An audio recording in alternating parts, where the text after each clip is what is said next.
Well, Wait, you can I stand. forgot to You just unmute gotta the lean. microphone. No one Not heard an any M&M of on that. my desk.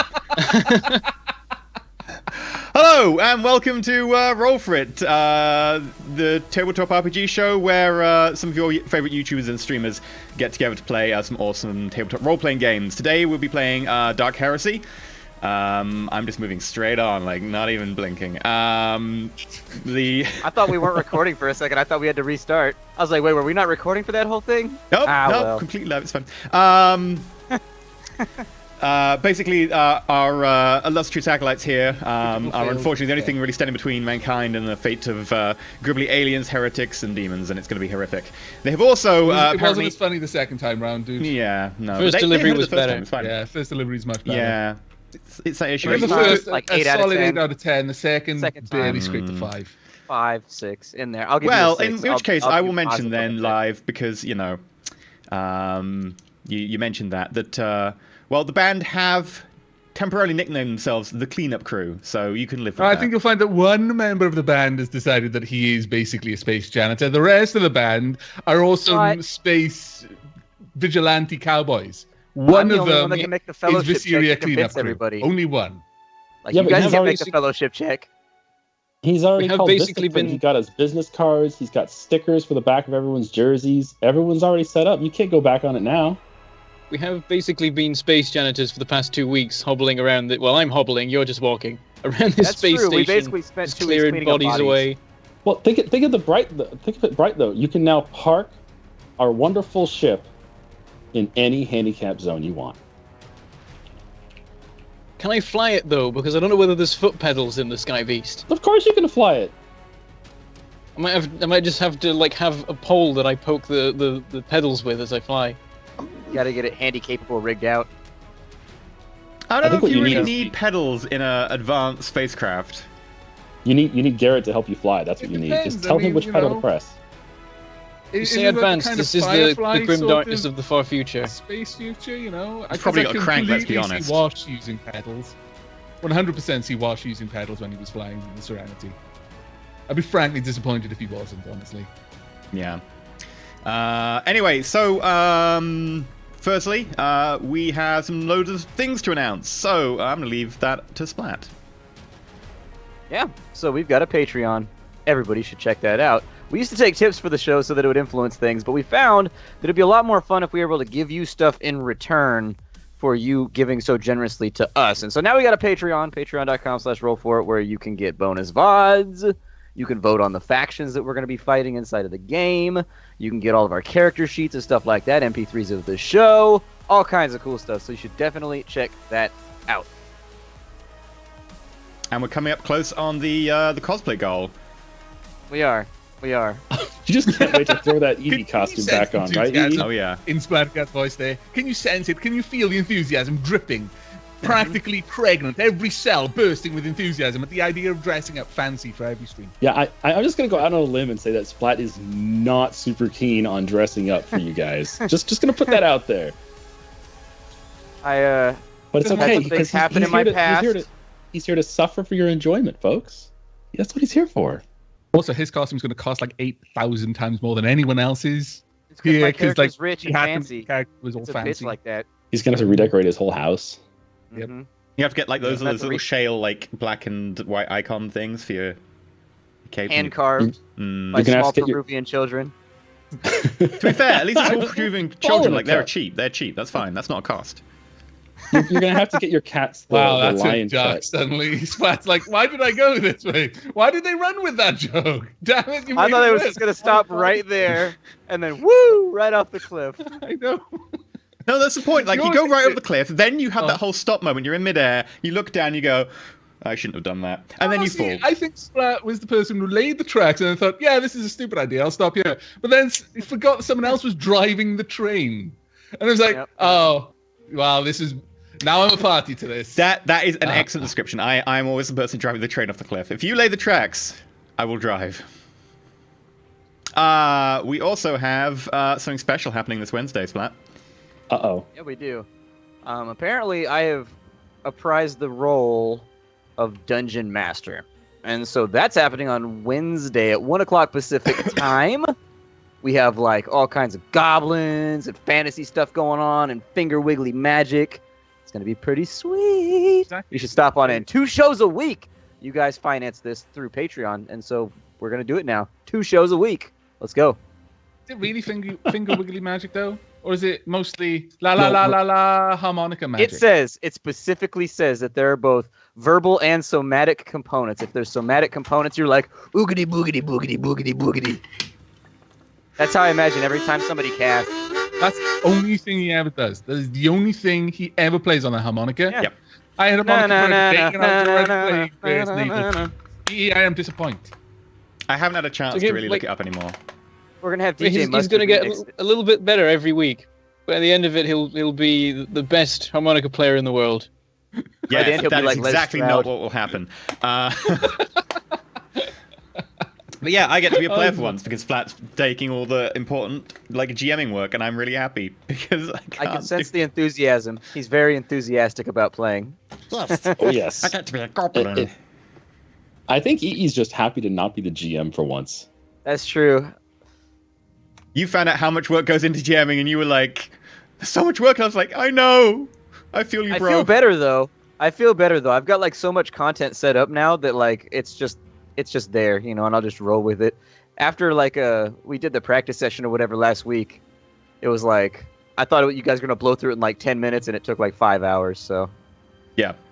Like, one thing I've found with Dark Heresy is that A, it always takes longer than you plan, and B, because it's over the internet, it always takes longer than you plan. And then it ends up being like, oh, this is totally like a 1 session, and 2 years later. Oh, and So, so this warning, door. now that Comcast has data caps, my connection has been absolute garbage this entire month. So look forward to some disconnects too. That'll be fun. Yay! Oh wow, you're on data caps now? Like how bad? did they do that to Californians too, or did they just get you guys with it? I'm terrified now. It was a list of like 13 states that they activated on November 1st. So California might have been in there. Sons of bitches. So what happens? Like, what's your data cap, and what happens when you exceed it? Supposedly nothing happens, AVAC. But in reality, what happens is they cut you off, and then they allow you to come back under like $50 per gigabyte or something. Yeah. Did they just pick, like, the blue states to do that too, or...?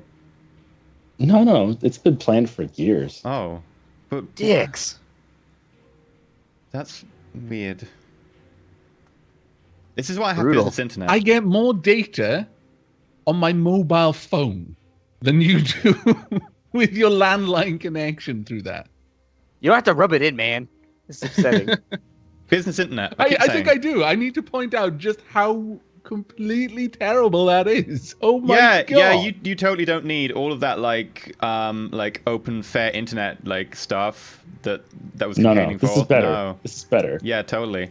So we're going to dive into today's session, and hopefully we will not have a Shen disconnect, which would be horrific. We've went without you for a Connect. week, and we barely like managed. You had to go save someone's life, even though you weren't here, and it was horrific. Like if you were here, none of that would have happened.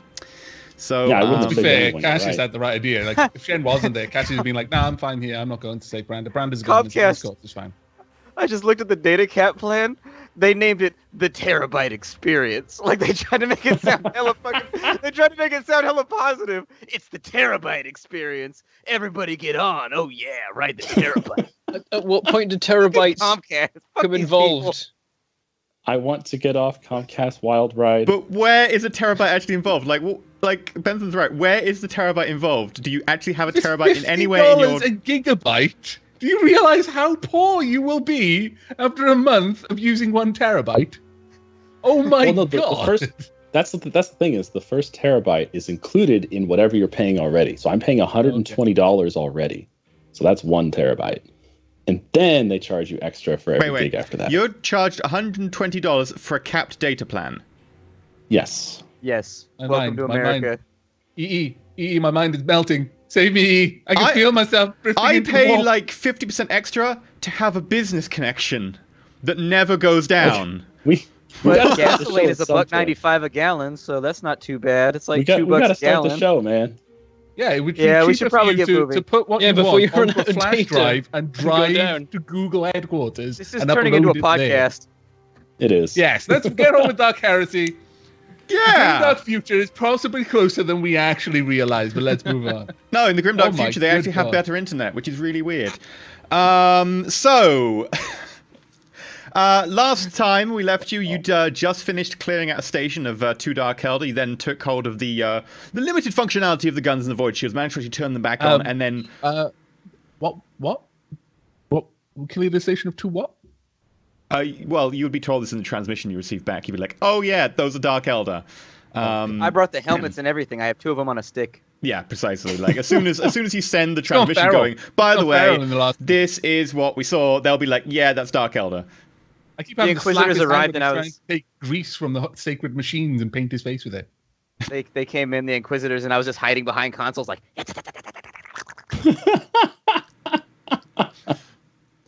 Gone So- mad in the 2 weeks. You actually managed to then destroy the Dark Elder Raider as it started to leave and completely obliterate it, which was quite worth it in terms of influence. It was pretty baller. It was pretty cool.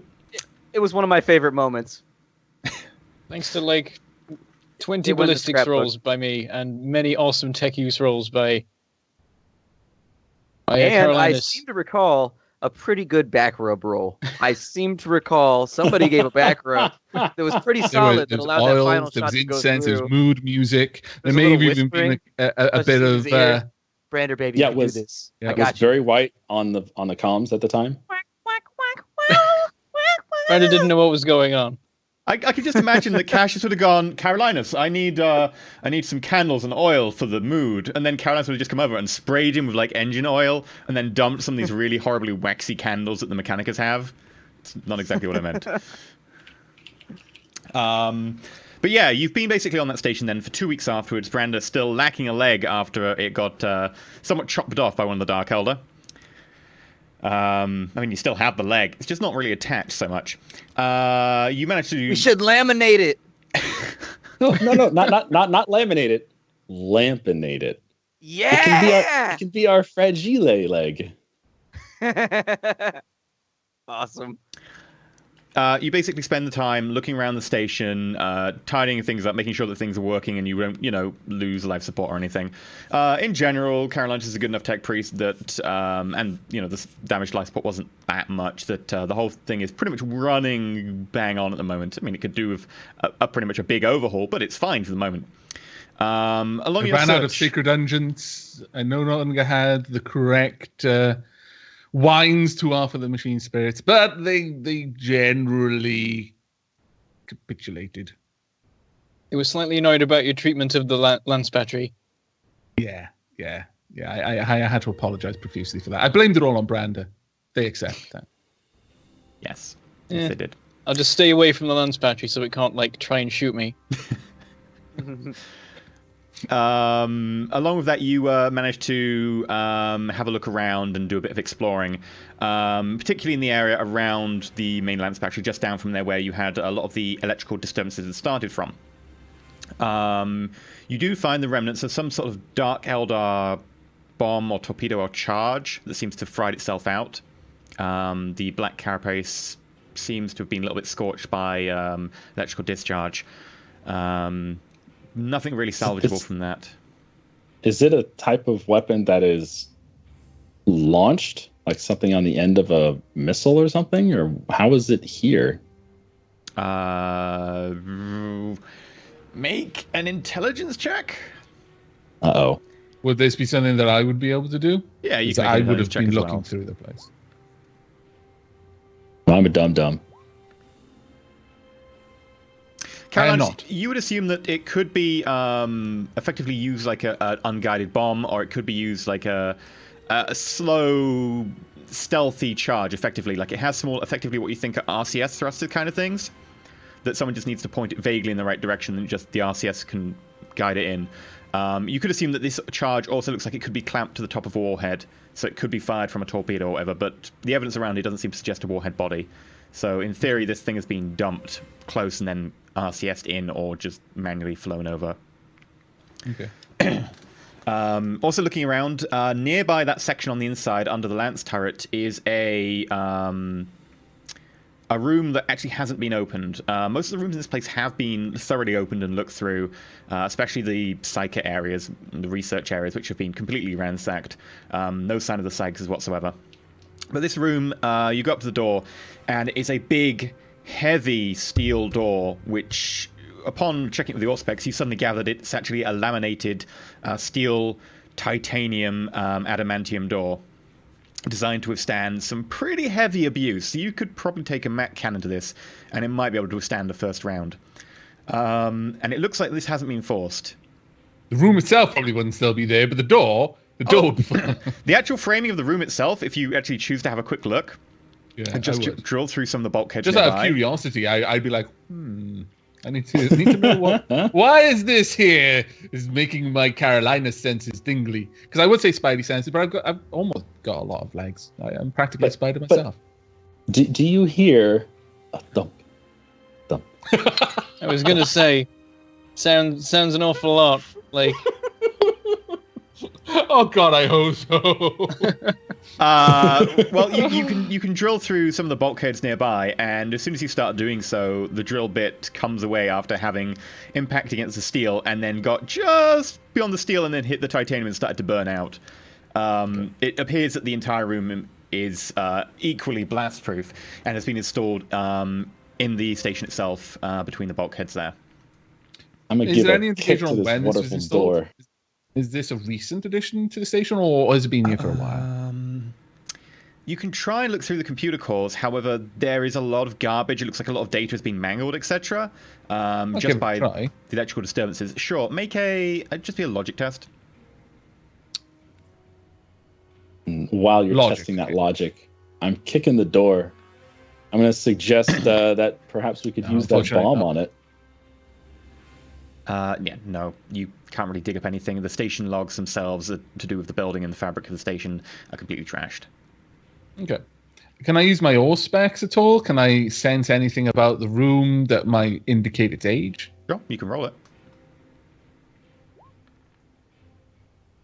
4952. In terms of the room itself, it looks a little bit newer than the main fabric of the station there.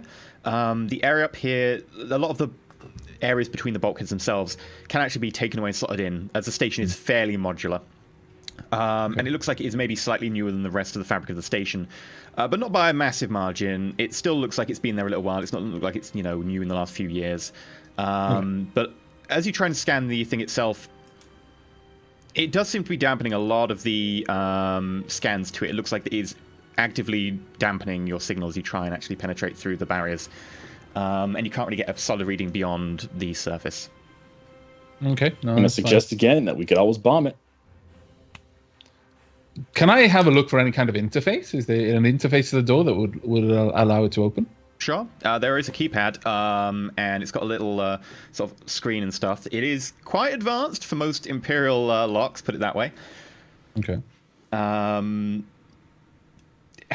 However, I would need you to make a... Actually, you could do it over an extended period of time. You've got 2 weeks. So over 2 weeks, you manage to just about get the keypad working. Fancy Tech is kind of more fragile to Haywire Fields, but yeah, you do get it working. And it starts asking for a retinal and fingerprint scan. All right. There's one person left alive on this station.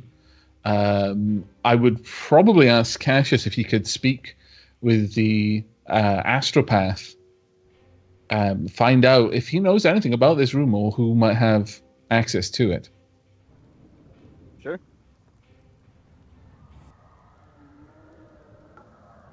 Upon being asked that, I go out and I find the astropath wherever he's at. Okay, the I mean, we've been hanging out for the last...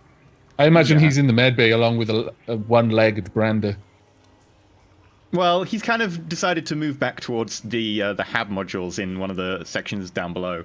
He prefers sort of the peace and quiet down there.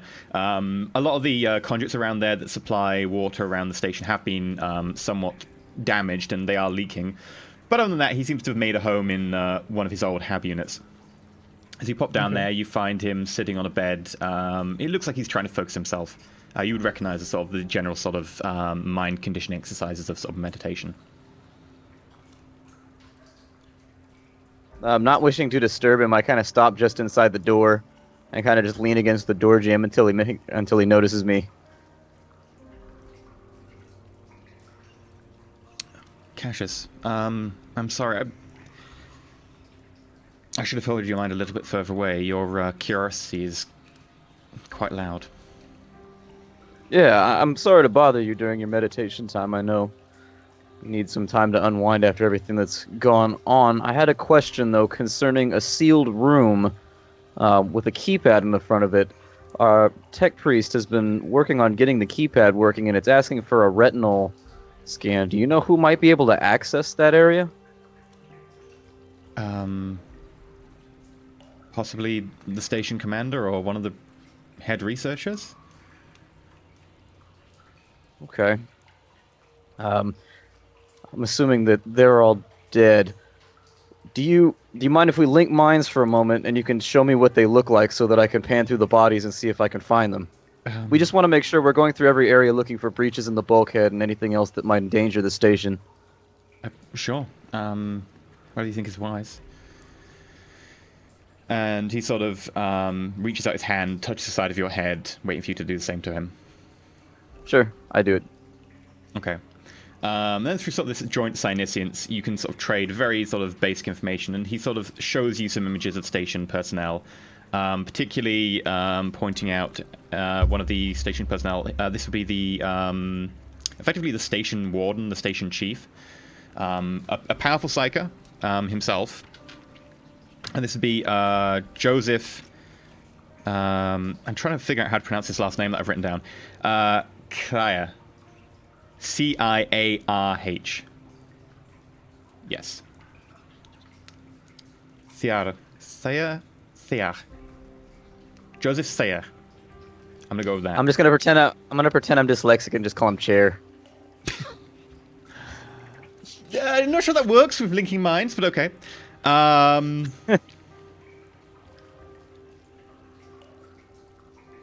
This man seems older, sort of more gaunt. A lot of he was once stronger and more weathered, but looks like over time that he's sort of into a role which is much more sedate in slightly low gravity conditions of a station. Looks like he's sort of developed a slightly more gaunt face, hair slightly greyed as well, and you can see the beginnings of that sort of slow decline that psychics get after pushing their powers very hard. Okay. On receiving this information, I kind of turn and I say, all right, well, thank you, brother. I'm going to go have a look around and see if I could find this individual, and hopefully I'll be able to get into that sealed area. Thank you for your help again. And then I turn and walk out. Okay. And then I spend my time looking around for this guy in, like, the body piles that we've done. The only body piles you have are entirely like PDF crew and stuff, guard crew who came afterwards. No bodies from anyone original on the station, barring that Mechanicus, were found. So, upon realizing this, I go back to Carolinus. And where do I find him at? Probably still at the keypad. Yeah, I'm generally around that area. Okay. Approaching from behind, I say, Carolinus. My optical mechadendrite turns to watch you as you approach, alerted at the sound of your steps. So I immediately respond the moment you speak. Yes? Were you able to speak with the astropath? I was. He gave me the image of the people who might be able to access that area. They were station chiefs, and there was also some additional personnel who might be able to access it. However, upon looking through the bodies that we have here, everyone that we have is Planetary Defense Force or otherwise conscripted, aside from the Mechanicus that remains. And so, unfortunately, none of the crew are even here for us to get retinal ID from. I'm not sure where you want to... The logs we looked at seem to imply that ship had claimed many of the crew, or at least many of the cargo this research station was investigating. It's possible that they took the research staff and, in fact, the station personnel as well. Unfortunate. Do you think the Mechanicus might have had access to this area? Because we could try to do the retinal scan with his eye. It is possible. Seems like our only option, unless It we've is got some extra worth bodies swirled around here. trying, certainly. His eye is barely attached to his skull at this point. It would be easy enough to fetch it. The fingerprint. Did the Mechanicus have... I'm fairly certain he had entirely augmented arms, didn't he? The Mechanicus that you found was pretty much entirely augmented. He had very little flesh remaining and in they general. augmented... were his good quality? Would they carry fingerprints? Because no, they wouldn't carry fingerprints. Beyond good, they wouldn't. They look no. decent enough, but they were definitely metallic-ended fingers. The fingerprint, however, that would be difficult. Once augmented, and I hold up my fingers, there's no pad on my fingers. It's literally a point. We're not known for preserving the trappings of the flesh. Nevertheless, we could try the ocular implant. It may at least take us one step closer. As he's saying this, I walk over to the door and kind of lean against it. I'm like, yeah, I do think we should try to figure out how to get into here. I tap it twice with my knuckle. It's made me curious. Is it strange that this is the only thing that hasn't been unsealed? I agree. Very well. I'll return shortly, and I leave to go and fetch the ocular implant from the mechanic. From your description previously, it was practically out of the skull. Caroline has had to be very careful to not let it get lost. Yeah. So I imagine it's very easy for him to retrieve and simply bring it back. You said you moved the Mechanic's body down. You put some sort of proper the beginnings of burial rites ready to just take it back towards his home forge. But yeah, you have the body and you can go grab certain parts. Yep. While Carolinus is out, I'm going to cast I'm going to put up warp perception while I'm alone so that I can use sorcery, and I'm going to cast it at rating 4. Okay. This is where he tears the universe open and dies to a demon, and I'm not there, and I'm very happy. No perils. Damn. Not yet. Okay, so I get a plus 40 to my perception until I decide to stop concentrating on the spell. Okay. Sure. Roll me a perception. Awareness. Sure. I can finally see things like the rest of the group. Your eyes work. Almost as good as me. Yeah, so you start studying it in, depths and so on with your warp perception. Sort of like that. You've seen, the Sherlock films and stuff where you just suddenly look in and you see these details and it sort of collates in your head, etc. It's a bit like that. You sort of zoom in and sort of details stand out to you suddenly. And you see a few, marks on the door where it looks like that there's been... almost like some sort of burnt discharge of some kind, almost like an arc of electricity is discharged against it and oxidized parts of the metal in some places. You can see even around a couple of the seams around the door, these seams are almost flawless. You could barely get a molecule of oxygen in there. But you notice that some of them have almost sealed shut slightly as the bits of metal near each other have been slightly melted together in a few places. It looks like that something is discharged around here. You're not sure if that's just a normal effect of the haywire field or something to do with the room itself, though. Okay. When Carolinus returns, I want to make it apparent that I mentioned this. I'll ask about him. Was there an explosion or some kind of discharge around here? You've keen eyes, Cassius. I hadn't noticed. I'm going to pay a little bit more attention to this. Would I be able to ascertain whether the charge came from external or internal? Whether this was... especially using my own specs to try and prey on senses that not my regular senses. I will say it'll be a tech use test because your orc specs can give you a lot of this data. You just focus them over time, etc. It's tech use to more how you know to interpret this given the circumstance, how technology works. So just roll me a tech use test then. Nope, very bad. My old specs really didn't. Did you any fate left at the end of last mission, by the way? You unfortunately you said in the after show to renew fate and wounds. Yeah, I'm fairly certain I had one. I think point, you'd but one I point couldn't left. be certain. I'll let you use that 1 point. Okay. Because effectively it's renewing during this 2-week break, but we're still Yeah. kind of in the middle, so... No, yeah. I was not going to You're get not in sure there, where so. the charge originated. What you can probably tell, given your knowledge, is that it's definitely some sort of electric charge is dissipated. It looks like it's arced in several places. You're not sure whether it began inside or outside, but it is definitely localized around the room. Has Brandon been told about this room? You said you were working on the keypad for a few days. I can't see why Cassius would have mentioned it to Branda, but I don't imagine that this would have been something that would have escaped his attention. Carolina's, that I would have been busy with something because up to that point I was fairly much more frequently in the med bay, mainly taking care of you, actually trying to make sure you got back to health as fast as you could, and at least to the best of my ability, the wound was well healing and you weren't in any discomfort, that sort of thing. And then all of a sudden the visits started to slow, and then I would pop in once a day and say, "You okay?" And you'd be like, "Yes, okay, thanks," and I'd leave. So yeah, at some point I imagine you could have asked. I got you He sat addicted to there the back bored rubs. in the Comes med by bay. everything for a back rub. That's all that he wants. It's like if you give a moose a muffin. Oh my goodness. Well, anyway, knowing that there's a room you're trying to get into, I'll take some time to check station schematics and see if there's any information about what is in the room, or any warnings of do not enter this room, or only enter this room with a hazmat suit, or whatever the 40k equivalent is. Okay, you want to look through the station logs. Roll me a... Can you do scrutiny intelligence? I think that's one I keep asking for, and it keeps being like, nope, that's not a thing. Scrutiny intelligence isn't a thing. Just roll me intelligence test then. Intelligence.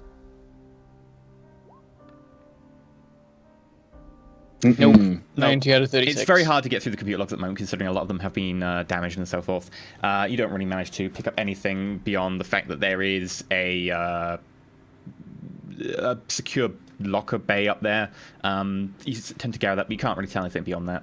There is on the schematics, but beyond that, no information on that. I'll inform them that it's not hidden from existence, but that I can't get anything else out of it. That's actually at least assuaged Carolina's fear that this was recently added and that it would be very unwise to meddle with it. So so I return with the tech priest's eye. I hold it up to the retina scanner and see what kind of response it might have. ID not recognized. I'd like to say that I'm surprised, but I'm not. I'm just gonna sit by. I'm watching this. I'm enjoying the show, by the way. Watching scan them my work at eye. this door. I'm tapping on the desk. You have and one say, last chance in the next 48 hours. Or failsafes will We be do have- activated. We do have a big bomb.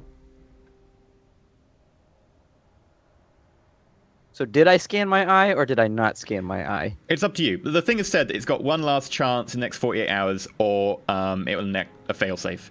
You can just let the 48 hours pass, and then you can try again. It's to stop you just spam trying to get into somewhere. Well, in 2 weeks, we've got a lot of 48 hours.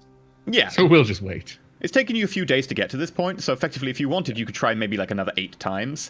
You could scan all of your eyes if you wanted. I make a point of taking back the Mechanicus eye, and I put everything back the way it should be. Coming back though, given that Gareth has mentioned the bomb, I'm assuming that you would have brought that up as a serious suggestion to the others, yeah, Gareth, yeah. Most definitely. I don't seem as opposed to this as I usually would be. Let's put it that way. You really like that Sometimes room, don't you? Sometimes you gotta break the piggy bank. It is what it is. I just gotta take a hammer to that oinky. I would like to make a tech use test based on the explosive. Well, actually, first, Garrett, what manner of explosive are you considering?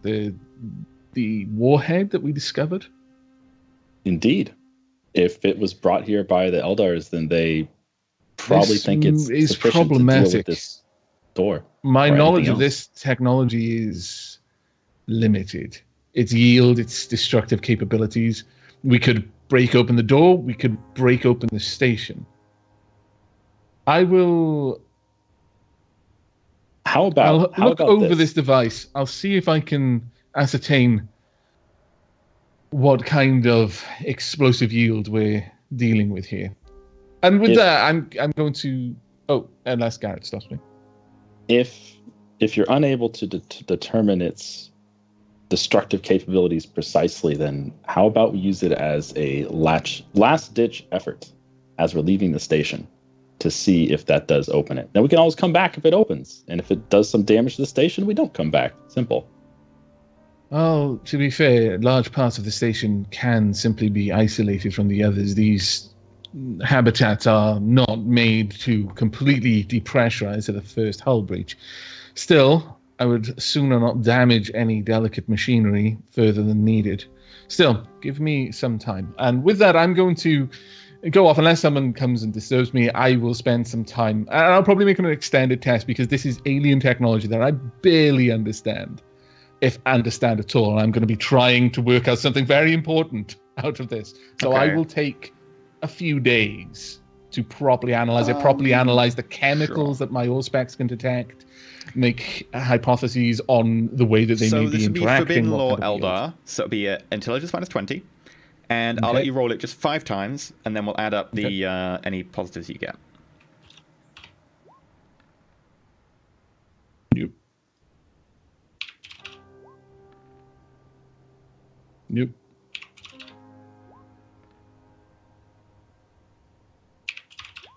Getting closer. That's further away. You jinxed Further it. away. There you go. One success. 2 degrees Out of of success. 5. Oh, 2 degrees of success. Yeah. So 2 degrees of success. You ascertain that it doesn't seem to have any sort of warhead in it that you would recognize.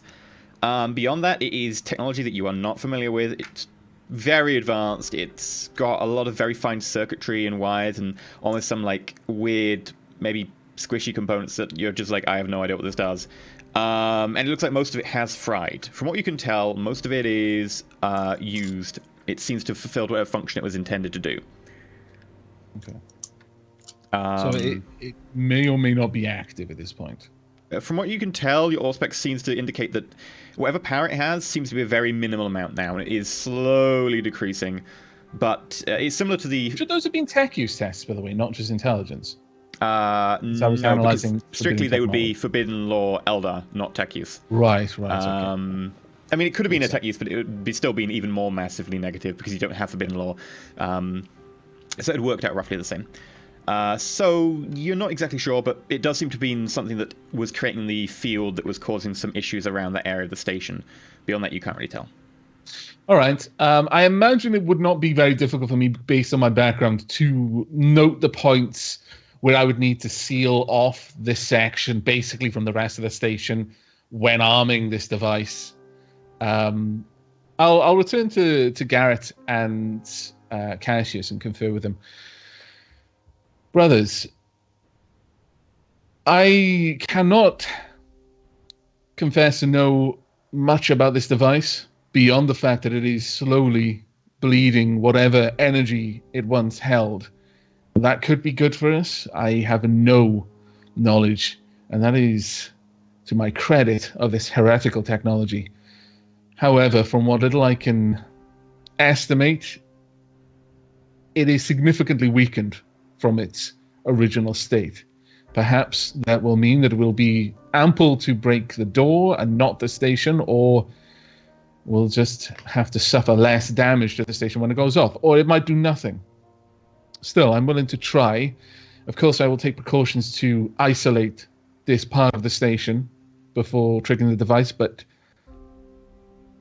my greatest concern is that I cannot see any particular way to detonate it remotely. Can I perception check the device? 5 days have gone past by now. Your warp ability will be gone. You will have slept. Okay. If we can't detonate it remotely, what about an impact with a weapon? Certainly, we could perhaps trigger it with another explosion, one that we can trigger remotely, or in fact a turret or any kind of remote activated device that may well cause the device itself to detonate. Crude, but quite likely effective. It's worth a shot. Indeed. Very well. We should retreat beyond the points that I have drawn attention to, and I'll using my data pad just show them where on the station will pretty much be the most protected if something really bad goes wrong. Like, there's a good scenario that includes this breaking part of the station, but it doesn't, bypass the doors that I've locked down. And then there's the really bad thing. Yeah, we're all literally left in the command console, and that's the only place on the station left working. So I'm just imagining that you've made this like napkin drawing for us, and it's got the station just really poorly drawn with a little line through it. And then you've colored one half green, one half red, and you put little stick figures on it. And all the stick figures on the green side are all smiling because they're safe, and all the stick figures on the red side all have X's on their eyes and they're frowning because they're dead. So, and you say stay on the green side. That would have totally been something Pseudo would do. Yeah. I imagine that at some point I've been informed that you're setting off a bomb in part of the station. I should be aware. When you say this, I'm going to ask: is there not some sort of way we could cut through it? I mean, maybe there's some cutting lasers on the station somewhere. Or repairs, maybe. Or maybe the chainsword is enough. I actually spent some time looking over the technology on the station, didn't I? During the after show, I mentioned that Carolinus would be trying to assess things, especially for things that he might be able to use. There would be a few heavy duty cutting laser welding kits and stuff just for basic work on the station. Could try that. It's a reasonable suggestion, though. Based on what I've seen of that room, it didn't seem that it was particularly vulnerable to these kinds of devices. But still worth trying before we detonate a bomb. Well said, Branta. Cutting tools. I'm down for that. Do you know where they are? I imagine I know where they are. Yeah, you go back to the storage. Do we roll something for trying to get through that? So yeah, you can get the two cutting lasers out. They're basically these big handheld, they go across your forearm with a mount that you can just hold, and you can do an adjustable power. Big pack that goes on your back. Often designed to be used over the top of an EVA suit. But you could use them without. Just make sure you wear some sort of mask to not. By the way, are there any metal.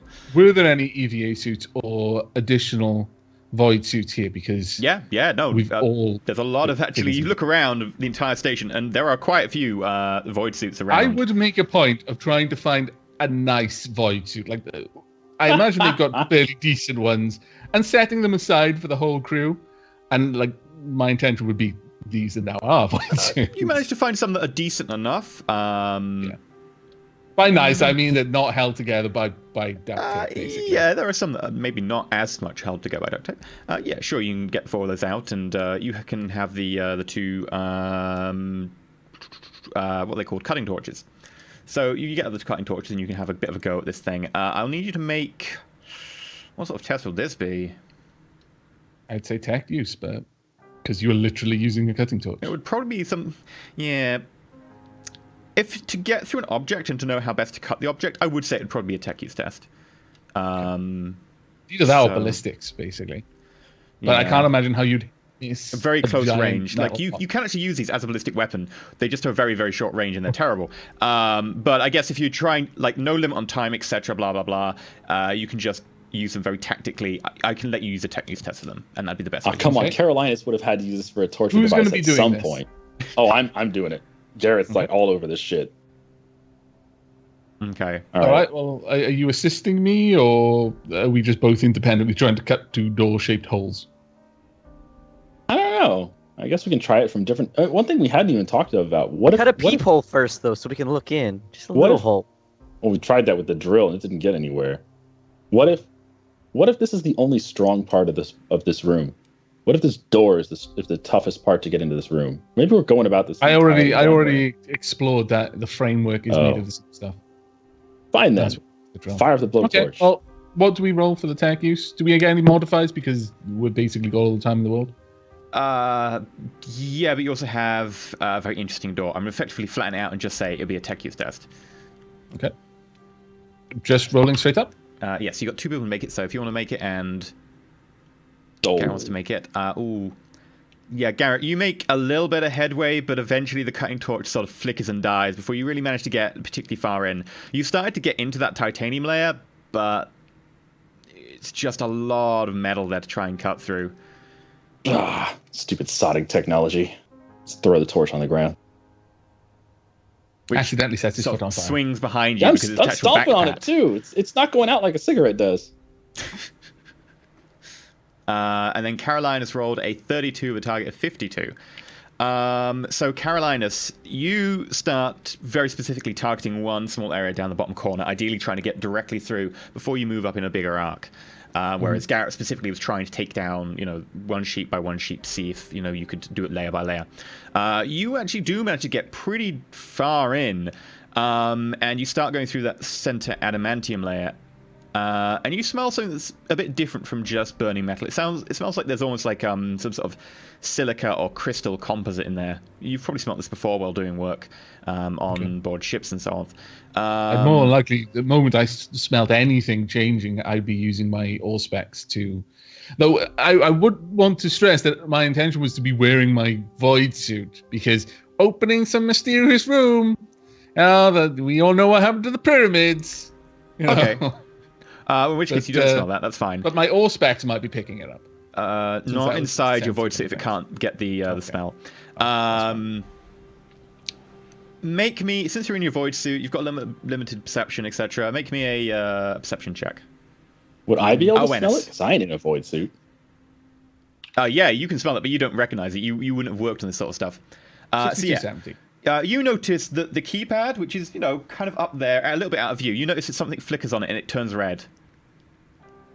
Ooh.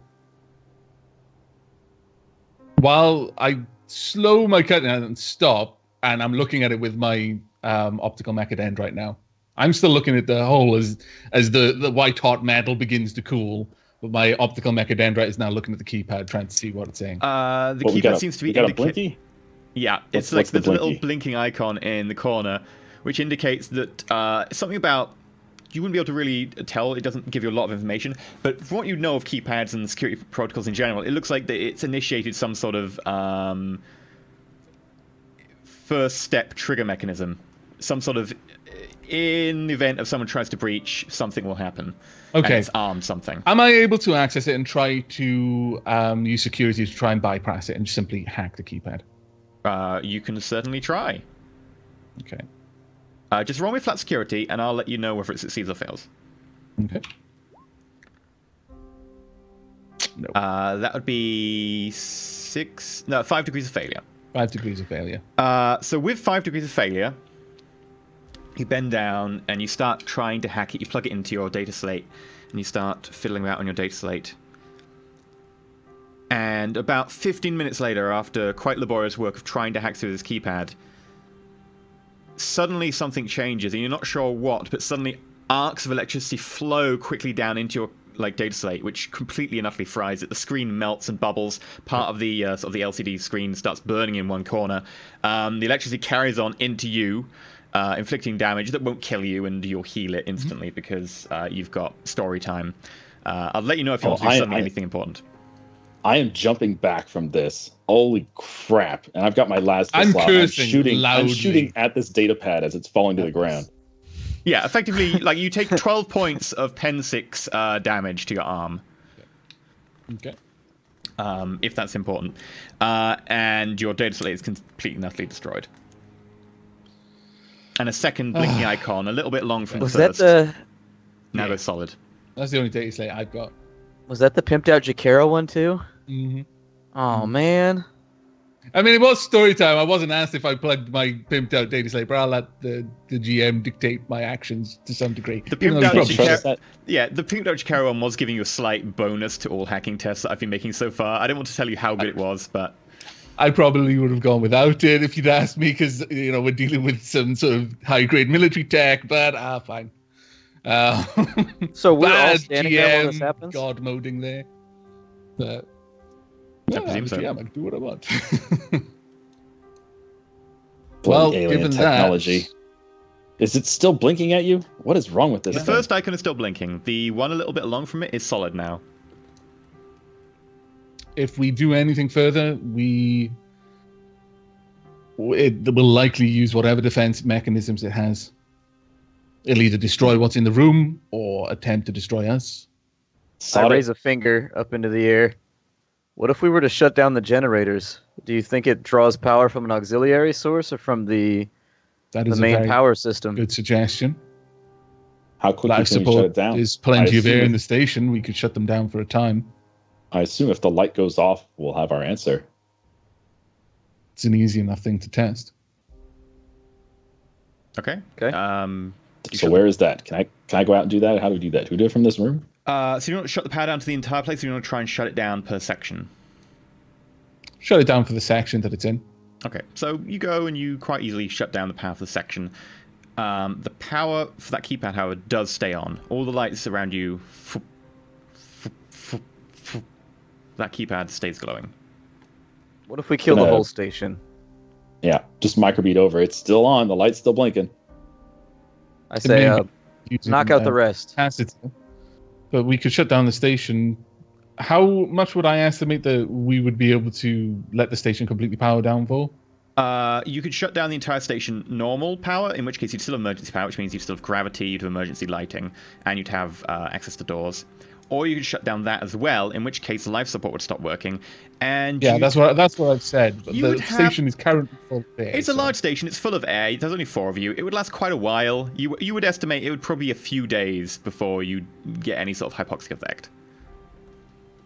We could Especially shut down the station power for a day, 2 days, without any adverse effect. We'd be in darkness, which is a significantly less problematic situation for me than others, but if you're all willing to sit in the dark with only your sound of your voices for company, then we could try this. If there's any battery or capacitor powering this keypad, in a day of no power, then it should run dry. If not, then there's no other option than the bomb. Let's try it then. Yep, I'm in agreement. Okay. I'll go ahead and do that. Okay. I will be kind. Do you let the astropath know what's happening? Well, I do, assumed yes. that. Then I remember that you said 4. Professional There are courtesy. actually 5 ones. Well, yeah. Sure. Okay. You let the astropath know. He's like, oh, okay. I'm looking forward to the dark, but if the Emperor wills it. Okay. As long as everyone else is, reasonably safe. I make sure that there are some doors that will bolt when they lose power, some doors that will open when they lose power. The ones that are needed to remain open that will simply close, I prop them open. I take the time to get various bric-a-brac and dreck to bar them from closing so that there's a usable path to any necessary areas and things like that. Yeah. Okay. Prior to shutting it down. So you go through all that. You make sure. And I make sure that enough... everyone else is where they need to be before I do it, because I can see in the dark. And you like attach like one string to the toilet and one string to the fridge. You say that, but that's actually how a lot of people get around. Mm-hmm. But yeah, you shut down the power, main power, and then auxiliary power. Split second later, all lights. Everyone currently standing on the floor suddenly goes as they go suddenly weightless. Grabbing the seat, making sure I don't lose my butt seat. Okay, you grab the seat and manage to pull yourself back down onto it. Wouldn't necessarily start to float unless they kicked off. If gravity's gone, it's not anti-gravity. They don't start moving up, because that would imply that there's some sort of force pulling them upwards. Yeah, I assume that most people, as soon as you start like taking gravity off, their very own momentum of trying to walk forwards and move, etc., suddenly like, oh, okay, whoops. Oh, the silly people! They moved around. I told them not to move. Anticipation of the gravity failing, I just strap myself down to my medical bed. Look, what we need is carried on reading my book. Everyone needs to wear Velcro suits and just put Velcro on the walls, and we'll be fine. We've solved it. We're done. Hire us, NASA. But the Emperor doesn't have Velcro. That's all Xenotech. That's heretical technology. Velcro, you get towel. burned at the stake for that. But yeah, Caroline, you make your way back up and you look at the keypad. Initially, the keypad seems to be on, but as you wait, 4 hours later, keypad seems to go off. I'll give it a bit longer. Okay. I'll actually draw it out to... If we say we've got 2 days worth of air on the station, You've got easily minimum threshold 2 days. You're not sure like the levels of the tanks, etc., the spares. I'd probably leave it a good but... day, because Okay. the first thing to shut down are displays, but you keep necessary systems online. Yeah. I mean, if Carolinus were to build some sort of death box, he would give priority to the guns in terms of power shortages, just enough to keep those lasers armed. Everything else can go down. It's like Factorio. You always have the lasers powered before anything else. Get high priority on the power grid. Yeah. Well, I would be asking, before we wait a whole day or 4 hours, I would be asking Carolinus if, with the power off, he can see heat signatures any better, and if that might lead him to an idea of where the power source for this particular Certainly, I'll use my all specs, see if there's anything else that I can ascertain from the room now that the power should be down. Well, you've got effectively unlimited time, so you can effectively keep rolling. So I'll tell you what null specs could detect in this situation. You would gather eventually by scanning it and checking the delay and when the keypad went off, etc. You'd probably suspect that this thing was probably hooked up to the auxiliary power, which would be odd. You're not meant to hook much up to auxiliary power. Yeah. You're meant to have like very minimum stuff hooked up to that. And possibly mains as well, but it was effective when auxiliary went down. Then again, the only thing on at that time was auxiliary. The keypad itself does seem to be off. As far as you can tell, there doesn't seem to be any other charge left in after a day. In terms of the room itself, you can start to scan a little bit better, and you can see that there's a few objects inside it containing heavy metals and some sort of vaguely sort of superconducting fluid or something along those lines. Some sort of very strange, more exotic fluid. Okay. Well, I report this back to my companions. I imagine that everyone is more or less together. Perhaps the astropath is a little further away, but generally in the same area of the station, because that makes sense to keep everyone close by. Okay, so you pulled the astropath out of his hab and brought him with the rest. Okay. Yeah. We wouldn't just leave him in an unpowered section, especially considering Carolinus might have to shut down completely certain parts of the station. Sure. I assume you put them in the CIC then. Yeah, that makes sense. Okay, given that, I pass along the information of what I've managed to detect. And after a day, I'm fairly confident that whatever defensive measures may have been in place will likely have been starved of energy by this point. I can't be completely certain of this. Now, I can continue cutting. Obviously, this will cut into the oxygen supply, but we should have ample for me to finish the task. Because these torches are designed to be used in 0G. They have their own. They won't use very much oxygen because they provide their own source of gas. That makes sense. Yeah. That makes a lot of sense, yeah. So I pass this on. I do caution you to wear your void suits, if for nothing else than precautions. It's better safe than sorry. I'm not even going to complain this time. I'm going to hop in a void suit. Okay. I've already been shot. Other people have been shot. Gravity's off. Yeah, I might as well. Fair enough. At the very least, you'll have mag boots. Okay. Well, I'm going to recommend that you stay here. We'll remain in contact through the beads, but I'll continue the cutting by myself. No reason to risk anyone else. And then I go ahead and continue my job. Okay, there you go back up in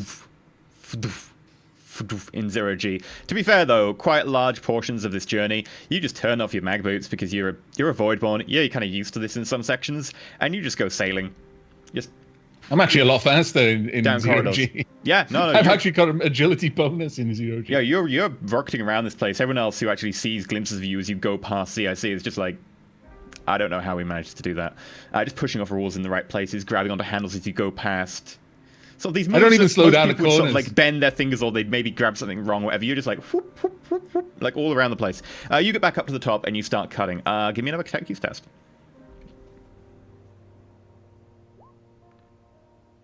Oh, 8352. So that's only 4 degrees of failure. You keep cutting. You do seem to get a decent way in, but you have some trouble actually trying to get past certain sections of this middle adamantium layer. It looks like that there's something inlaid with it, and you're very cautious about hitting those, and you have a little bit of trouble trying to make sure that the torch doesn't cut through those. Your first 24 hours, sleep involved everything as well, making sure that you don't push yourself too hard to fatigue yourself and make errors. 24 hours in total. You don't make a lot of headway. You do make some, but you can't really quite get past that middle and anti layer. You could choose to wait a little bit longer and see how long the oxygen holds out, however. I'll try again. Okay, so you wait another 24 hours and give cutting go. Are we getting lightheaded yet? Damn it. 1 degree of failure on that one. Yeah, 1 degree of failure. You can't really figure out a way to get past this middle and anti layer. So instead, you go around the place and just make sure you get that front steel plate off. It mostly is detached from the edges now, but you still need to figure out a way to get past this middle and anti layer. While this is going on, would I be able to focus my attention on simply severing any connection that this room might have to power?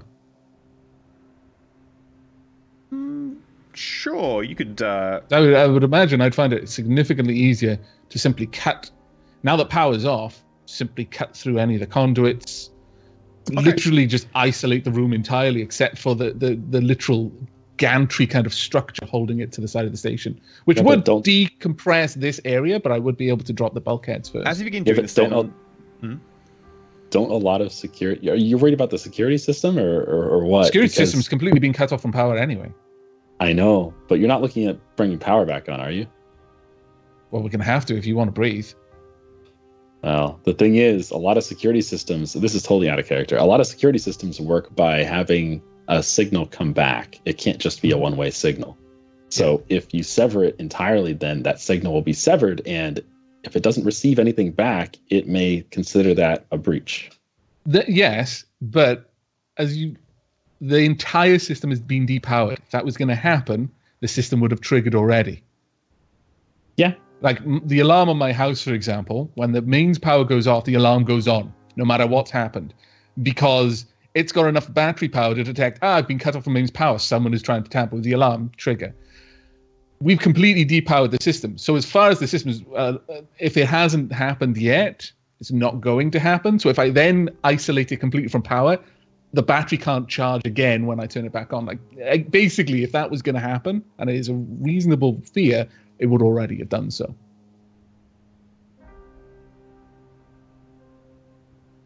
Otherwise, what you're suggesting is every security device ever made would immediately trigger before it's ever been plugged in once. No, I mean, don't worry about it. It's not what I mean. Okay. I mean, if you're suggesting the station itself is causing the feedback, then that would make sense. But it seems to be coming from inside the box, so isolating that. There's nothing to send the signal, to read the signal, or lack thereof, coming back, because nothing has got power at the moment. The station's not sending a signal or reading a signal, and nothing inside the box is sending or reading a signal. We hope. So, okay, so with I'm just concerned about when the power comes back on. Yeah. So with the remains of that day, you start to have a quick look around the room itself and see what you could do with cutting away parts of the superstructure to be able to get the cabling. And you discover that it's probably connected in several places to mains power. It looks like there's been redundancies in. You could cut away around it, and it'd be a lot easier than cutting through the main thing itself, as a lot of the walls around here are a lot thinner than, say, the actual room. But it will take you probably another day and another tech use test, although it'd be, an easier tech use test. But it would take you another day. Sure. Especially if there's only one of you doing the cutting. Yeah, I'll go for that. I imagine we've got enough time. Though I'd be in close contact with the others and asking them to let me know if they start to feel lightheaded or anything like that. Because I imagine our beads, they run on battery power. Yeah. Do they report to me that they feel lightheaded? Because ultimately, I'll put their lives ahead of finding out what's in this box. Yeah, how do we test for lightheadedness? I mean, that's pretty obvious if it's happening to you, right? Yeah, but the problem is as soon as you start getting lightheaded, you can easily miss that first symptom, and then you start to feel you're fine. Because you don't get lightheaded to begin with. You get hypoxia, which is CO2, and you don't notice that happening. You can see it in others, but you don't notice it in yourself. because you just become slightly more irritable, slightly irrational, etc., and you don't notice that happening. That's the danger about CO2 poisoning. Well, they're all in a group together. I imagine they're talking if for no other reason than pass the time. No, Yeah, we've if it stopped affects one of talking them to each other. first, the others will notice. Yeah. If it affects all of Okay. them at the same time, roughly, which generally it would do, that would be the issue. Well, we're wearing our suits, aren't we? Are we? Yeah, but the Yeah. backpack on the suit only gives you like 3 hours worth of oxygen. So we'd run out of oxygen at different times. Well, like, I don't know. You'd have been breathing Also- like station oxygen for this entire time. So you could do like we could have a rota of like someone breathes suit oxygen for a while, and then they're coherent and can check if Yeah, everyone but- else isn't. If we were going to do that, we would have talked about that already. We haven't And your discussed suits any don't of that. automatically repressurize. You have to like fill the suits with effectively specially pressurized oxygen. You can't just do that from air. You have to go to like a Okay, bottom as station. far as the game goes, I feel we're getting caught up in minutia. So unless someone wants to say something very important, I'll We'll let just you go ahead know with when this we start forward. going crazy and killing each other. For Okay. now, Okay. we're fine. Brilliant. I I need vote for everyone whatever to make makes this section go faster. I need everyone to make a toughness test at plus 40.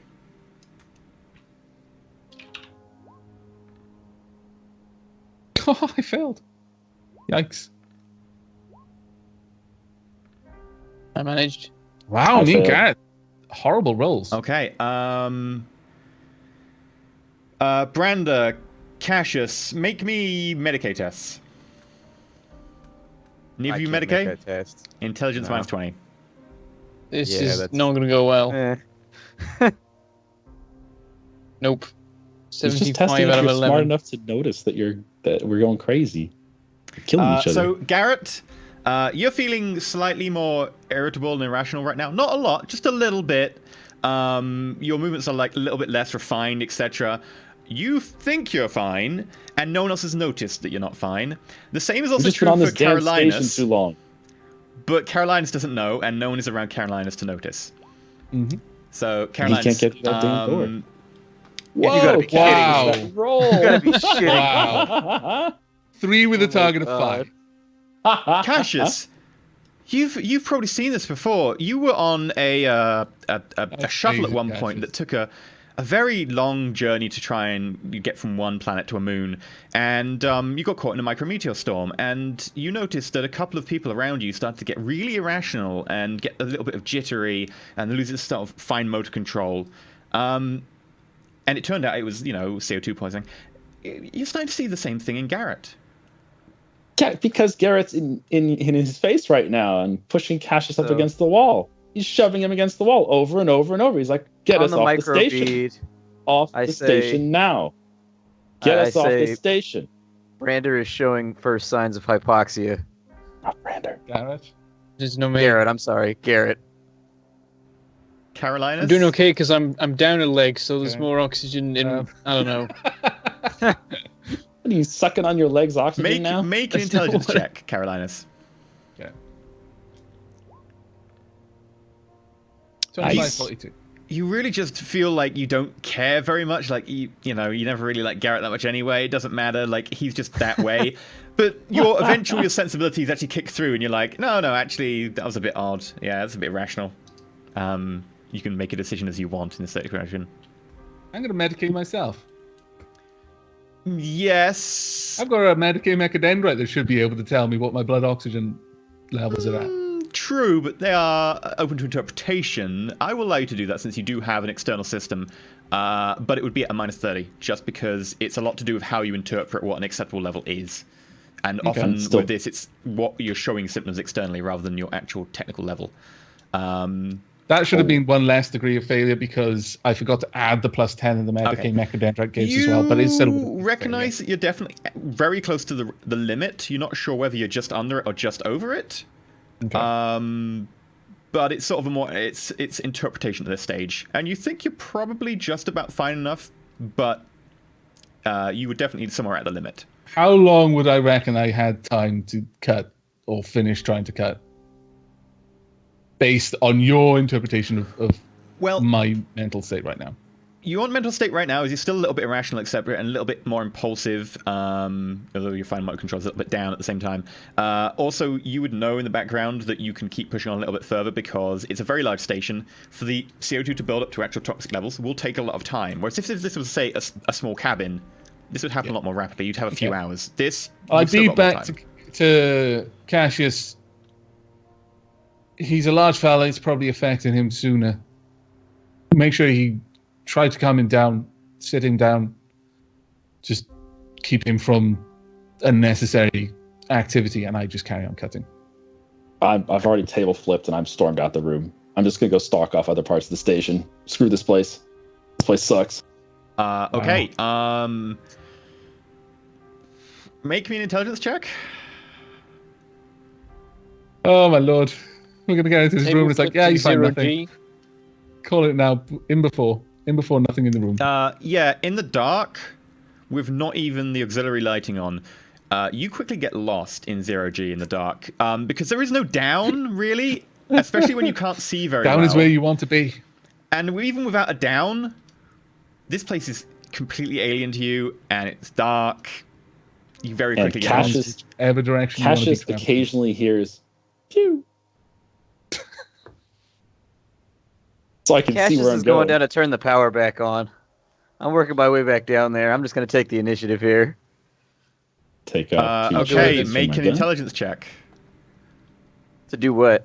Find my way down there? In the pitch black, with no gravity. You guys are going to let us suffocate to you get can have inside a an plus- empty room. You know that, right? It doesn't matter. Even with the plus 20 I was going to give you, you also get lost. I'm sticking with Cassius, We're going to so suffocate trying to get inside a room with nothing in it. I'm calling it now. Okay, Branda, if you want to stick with Cassius, you can go and roll a intelligence as well, with a plus 20. The astropath is not going to be left Doesn't- alone. The astropath will choose to come with you. Doesn't Brander have the map though? I do, yeah. I failed the intelligence check. Even with a bonus for the map, you would still fail it. You've got to be able to see where you are to recognize on a map. You maybe miss a few sidings and end up in the. You're like, I have no idea now. The astropath, however, goes with you, and does know the station a little bit better. He's quite insistent that you're going the wrong way, and eventually, after a good 4-hour journey in 0G, maybe a bit more like 5, 0G is slow for you guys, especially with Cassius. You just got reloaded your late bonus, I'm sorry. You do manage to find your way to the generatorium. Agility bonus is -2 as well. And that's for Or Magnus, 20 yeah. rather. Yeah, so it becomes really low. It's like 1 for Cassius, I believe. Yeah, I don't think it can go lower than that unless you're using encumbrance or something like that. I think Yeah, like everybody gets 1 no matter what. They can drag themselves along the ground if they have to. No, my micro beat that I'm turning the power back on, so make the appropriate adjustments. Okay. Did I have any time with the amount of time that they spent trying to look to do any more cutting? Sure, you need to pass this with a lot of degrees of success, and you have a -10 because your fine mode control is now failing. Okay. You No, do manage to one get degree through a is fine. couple of the power cables, but you still think you've got a few left. If you had another 16 hours, you could maybe do it. I'm noticeably agitated when I get that call through, but after a few moments of quite acute frustration and perhaps a few expletives, I more or less, well, not quite acquiesce, but I guess I see the logic in what he's saying, and oh, fine, and I stop cutting. Yes, the logic, and let's not suffocate. Have I found anywhere It's interesting just yet? death. You found a place which is like, it's a really long rectangular Flights are room. going to come on. There's going to be one of the corpses we haven't managed This to take down. episode is And like Gad's our just going to fly poop himself episode. and run away. You found like a Oh, really love long Like rectangular Breaking room Bad. with these This strange episode like is our The Fly. zigzag like crenellations on the side, and this sort of metal piping around it in a sort of weird spiral. It's a very strange room. You're not sure exactly what it is. And suddenly, Cassius, you. No tech use test for turning on the power. I was so hoping that he was going to, like, I don't know, open all the airlocks or something. It was gonna be I something. would big assume button that that when says you on. turned the power off, you explained to everyone how simply to turn it on and hooked up a simple button or something. I'm not going to share the secrets of the priesthood with this Okay. psyker and backworlder. To be fair, it is dark. Cassius, do you want me to make me a tech keys test? Ugh.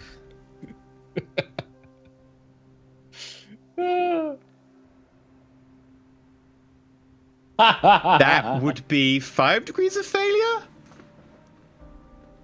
I'm resigned from this mission. You guys do whatever you want. I'm just gonna sit here. Cassius, you're not short in the dark. You try and you I'll be go on up some of the Reddit. generator controls, and there's a... Vroom, vroom, This is the worst. Let's just go on to the next mission. Vroom, vroom, vroom, we're just- vroom, vroom, vroom, Kinda vroom, wait vroom, to a vroom, vroom, box vroom, this vroom, whole vroom. time. And one of the big, like, you're not sure what it is. It's a big object nearby. It would appear to possibly one of the central generators or something, or capacitors. Starts to glow internally with a little light, and it starts building up in terms of sound and charge. Success! Power's on!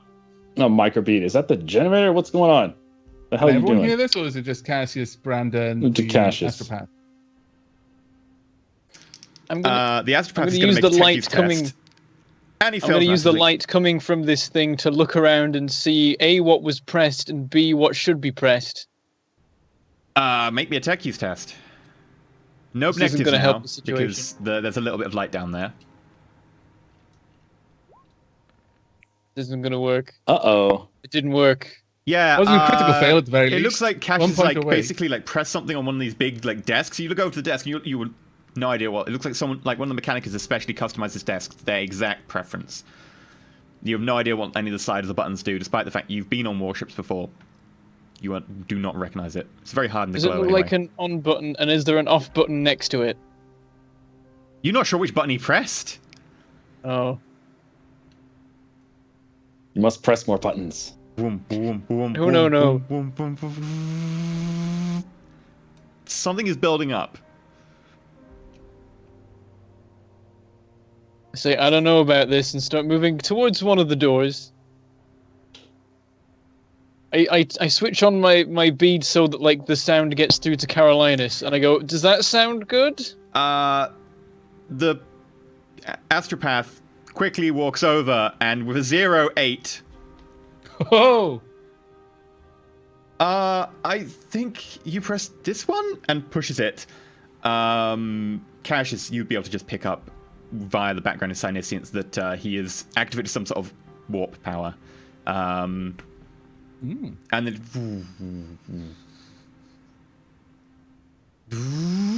And then power comes back on. Cassius, you'd initiated the pre-start, but you'd pushed the generator to the max without actually allowing any of the coolant to pump. Yeah, so he was putting the station into meltdown. Yep, effectively, Space yes. Chernobyl. Which would not be good. Well, maybe this wouldn't happen if we weren't sitting here suffocating trying to get into an empty box that doesn't matter. Let's just do the next mission. You don't know it doesn't matter. It's It not a doesn't book. matter. It 100%. know, It's a it's giant not a waste book. Of time. It's not a book. I like this because this is kind of what the characters would be like right now after a stuck here bit for of 2 oxygen weeks. depravation. Uh, Carolinus, myself, just isolated, more or less just here, just listening to these idiots pressing buttons and shenanigans. Slowly, I stopped thinking of much of them as idiots and started thinking, well, maybe I should have gone and done that instead, since I can actually see my way to the machine. And slowly, like, as things normalize, I become a little bit more normal, I guess, for Carolinus. yeah. And However, go on, as gravity turns on, Branda, Cassius, Astropath, Caroline, it's you all back to the ground.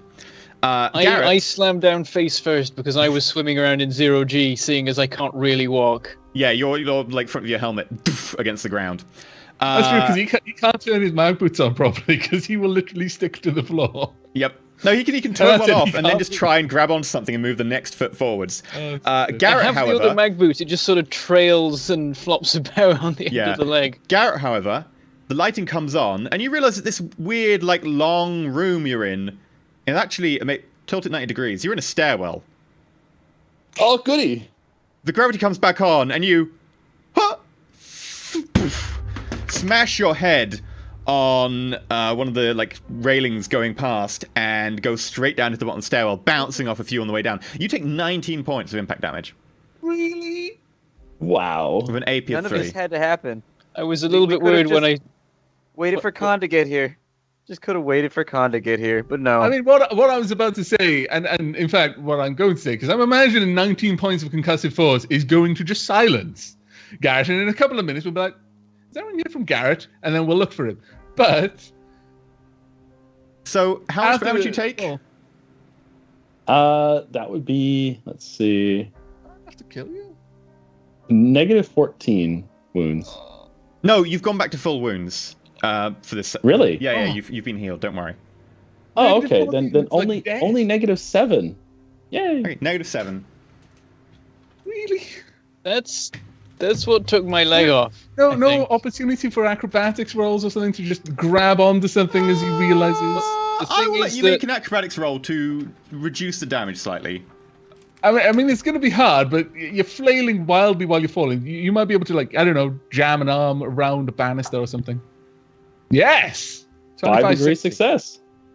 You'll reduce it by your degrees of success. So 5 degrees of success. -2. So yeah, you're only -2, which effectively is something that fine. lasts for like a couple of rounds. So I don't need the warbook anymore. Oh, but we want to see what the text is. Okay. Impact damage. The text In is a like you stairwell. die, I'm pretty sure. No, At that was your -7, text. it's really bad, yeah. Once you go beyond -5 on anything, it starts getting increasingly levels Impact of, damage oh my god, to why? the head. -7. Fracturing the skull and opening a long tear in the scalp. Your stun and your movement is halved for its time. -2. It causes your sight to blur and his head to spin. You suffer -10 to perception and intelligence test for like Oh, that's not half a actually as minute. bad stuff. So you're Ah. good. Got the microbead open like as soon as I get to the bottom of the stairs. Oh, blast! Could have warned me. You mean that? You mean when I set into the microbead, I'm turning the power back on, make the appropriate adjustments? That kind of warning? All I hear is just a chuckle from Carolina, this microbead. Okay. And then after a few moments, given the kind of maybe tone of Garrett's, exclamation, I asked, "Are you all right, Garrett?" Yeah. I think the low oxygen might have been bothering me there. Just a little Probably bit. bothering most of us. So Chill yeah. out for a little while because I don't know how badly Okay. he's wounded. He said he's all right, so I'm just going to assume, he probably just tripped over something. Sure. Or So you- if there's anything desperate you want to do in the next few days, you are due to be rendezvoused in about 2 days. At this point, what I was going to finish off with previously, and what Caroline would continue to say at this point, is this is not worth the time or the effort that's going into it. Whatever was put in this box was intended to be kept in this box, and who knows? Maybe it was the Omnisci's will that we not see what's beyond this door. It wouldn't be the first door that was sealed for the betterment of the Imperium. And with that, I'd probably say, Garrett, if you want to use the bomb, you're free to, but I wash my hands of this. I think I'd like to shoot it on our way out of here as we're leaving. Okay. When you're leaving, you can go shoot the door. So you So heal we've got up the bomb positioned in over front of the next couple door now. days. Yeah, I Sure, would have you treated get him. the alien device, which you think is a bomb, and put it in front of the door. So okay, over the next 2 days, you do heal up after you get back together and be like, oh, people are injured. You heal up. You will get all your fate back in this time. And an Imperial frigate pulls alongside. You're all in the CIC for this, as this is going to be your rescue. And a familiar voice comes over the comm. Space Station Zebra. This is Inquisitor Ravan. On the Sword of Redemption. How's it going? I gesture to Cassius as if to say, Mike's yours. Inquisitor Avon, it's good to see you. The station is quite empty at the moment. Whatever was operating here took the crew and killed all of the guardsmen that were deployed, and so for the last few weeks, we've just been sitting tight and waiting for you to arrive. Well, it looks like you've had quite the fight. We found debris from a Dark Elder light raider, along with some of the ship that brought you here. We did manage to salvage a few things, including your shuttle, which we put into our cargo bay. Yes, my lord. There were definitely strange happenings. Some kind of invisible Xeno was ravaging the population on the space station and ultimately spirited them away somewhere to where we haven't found. Aside from that, we managed to, after a short engagement on the station, get the macro cannons and the lances up and running, at which point our tech priest and Brander managed to shoot down the ship as it was attempting to retreat after we had killed their advanced scouts.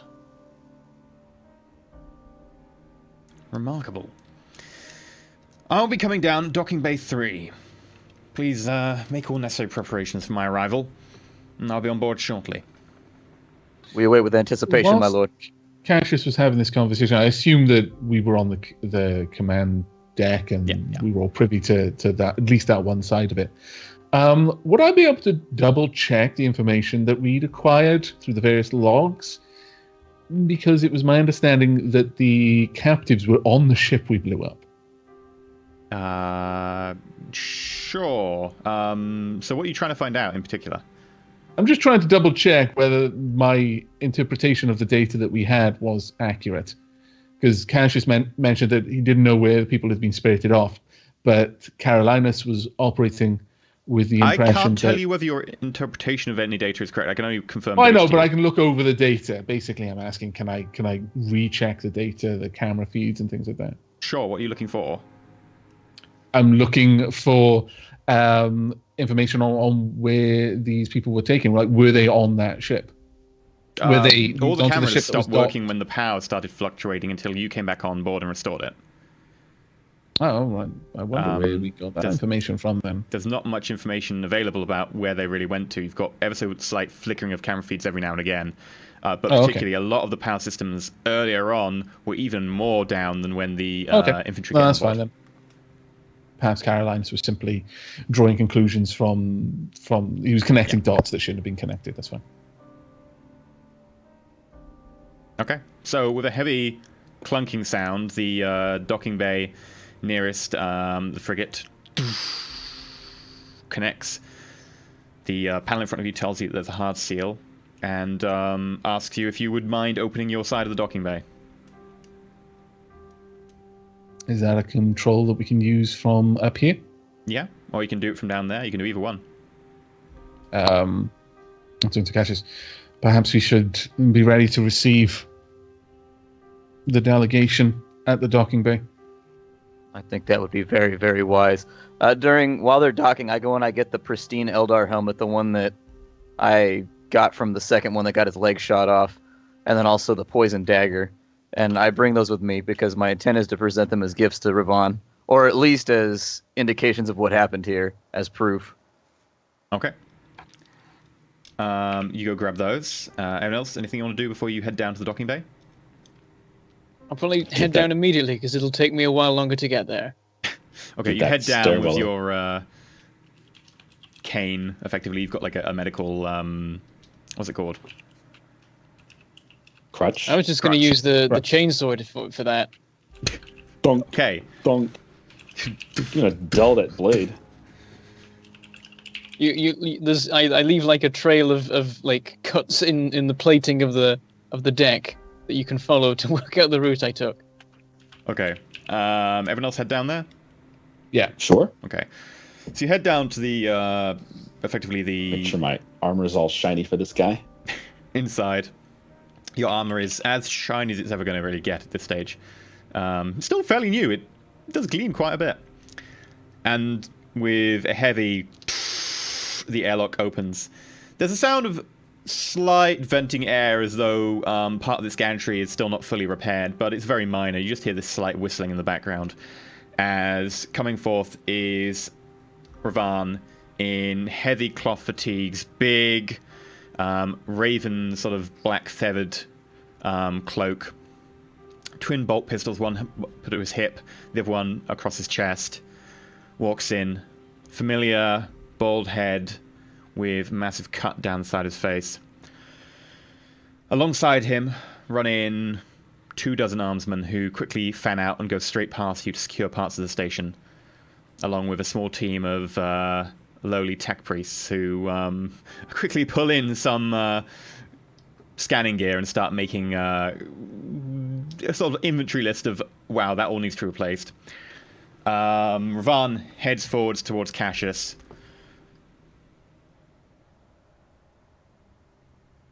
Cassius. Carolinus, Branda. Garrett. I nod. You destroyed Even my Dark optical Elder. mechadendrite kind of does a little nod. You managed to destroy a Dark Elder Raider. All by yourselves? At mention of this, I take a knee essentially, and I say, "My lord, we have slain the enemies of the Imperium," and I hold the helmet and the dagger up, essentially. He nods, takes them both from you, looks at them.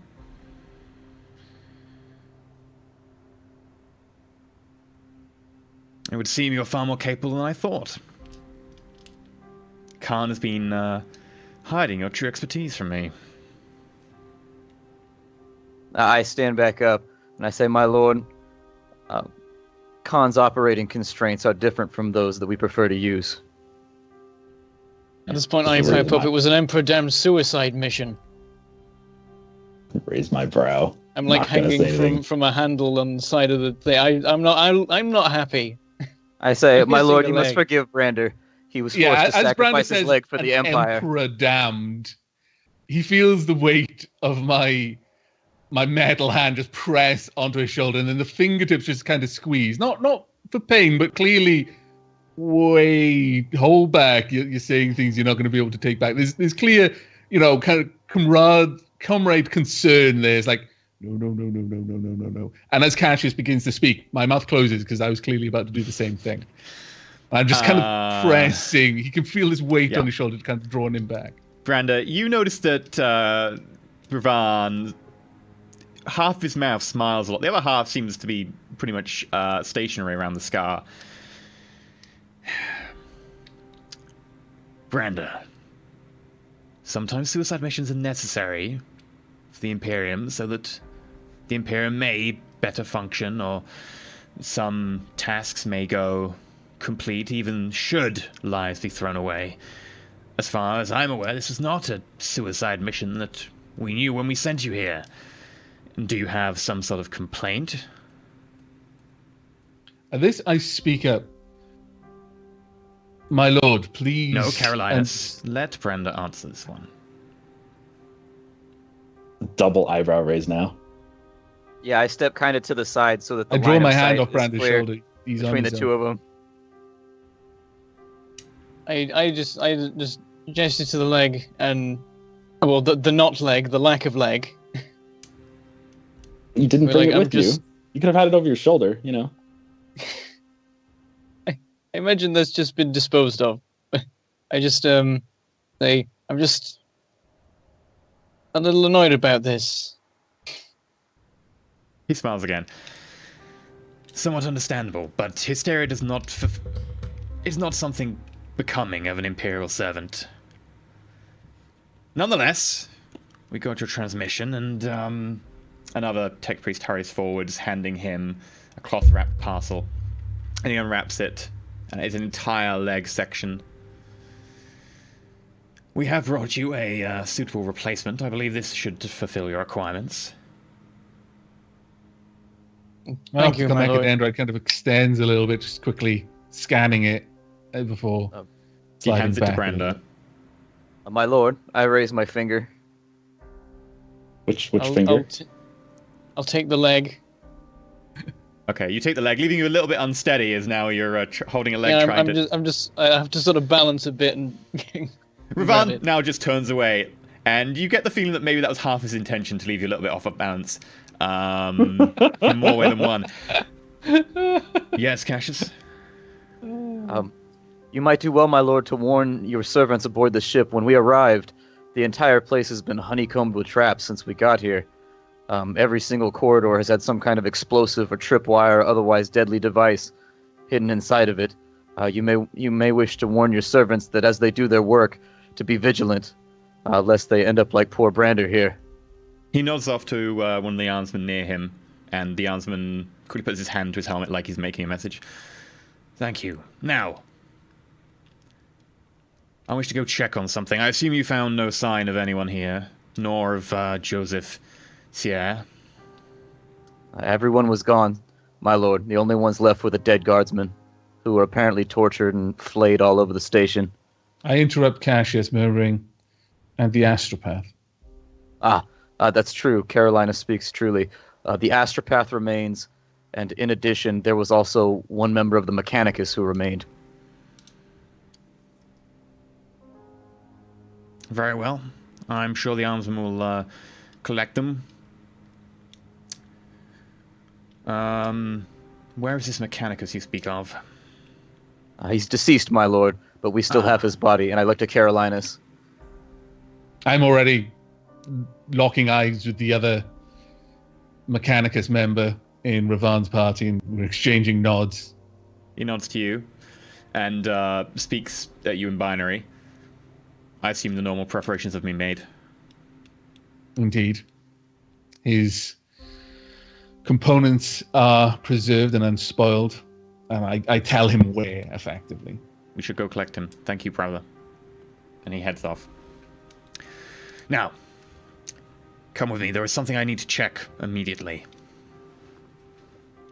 I nod, and I fall in step. I follow Cassius. He's about to see this door, and he's going to lose his shit on us for messing with it. I know it. He begins to make his way I knew slowly this was a bad idea.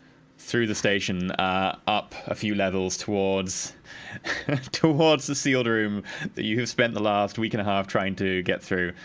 He steps out onto the floor, and instantly he can see that where like bits of flooring and some of the girders have been cut away around it by Carolinus earlier. This looks like it was done with welding torches. I've never heard of Dark Elder using such tools before. Not them, us. Not them, us. We were attempting to breach the door. I interject and I say, we were concerned from some of the readings that the datapad was giving that the Eldar had put some kind of, or I guess the Xenos had put some kind of explosive device in this area. At that, he would clearly see there is an undetonated warhead right. Yeah, he steps out a little bit further and notices this sort of sleek black, slightly blue carapaced device laying on the floor in front of the door. Part of its shell peeled away, a lot of components inside, some little lights that are flickering slightly, and most of it a fused mass. Then why is there some sort of Dark Eldar shell in front of the door? I look to Cassius, but my optical mechadendrite looks to Garrett. My lord, we were searching for similarities in the technology. We were unfamiliar with the intricacies of the technology being employed here, and so we were using them as references. A door? He just seems completely... Lord, I think we can both agree that there's much more to this than just a door. It seems to be wired into the very power systems and defensive systems of the ship. And you saw fit to bring a Xenos device to it? He's having a hard time running this through his head right now. He's a little bit lost. I know.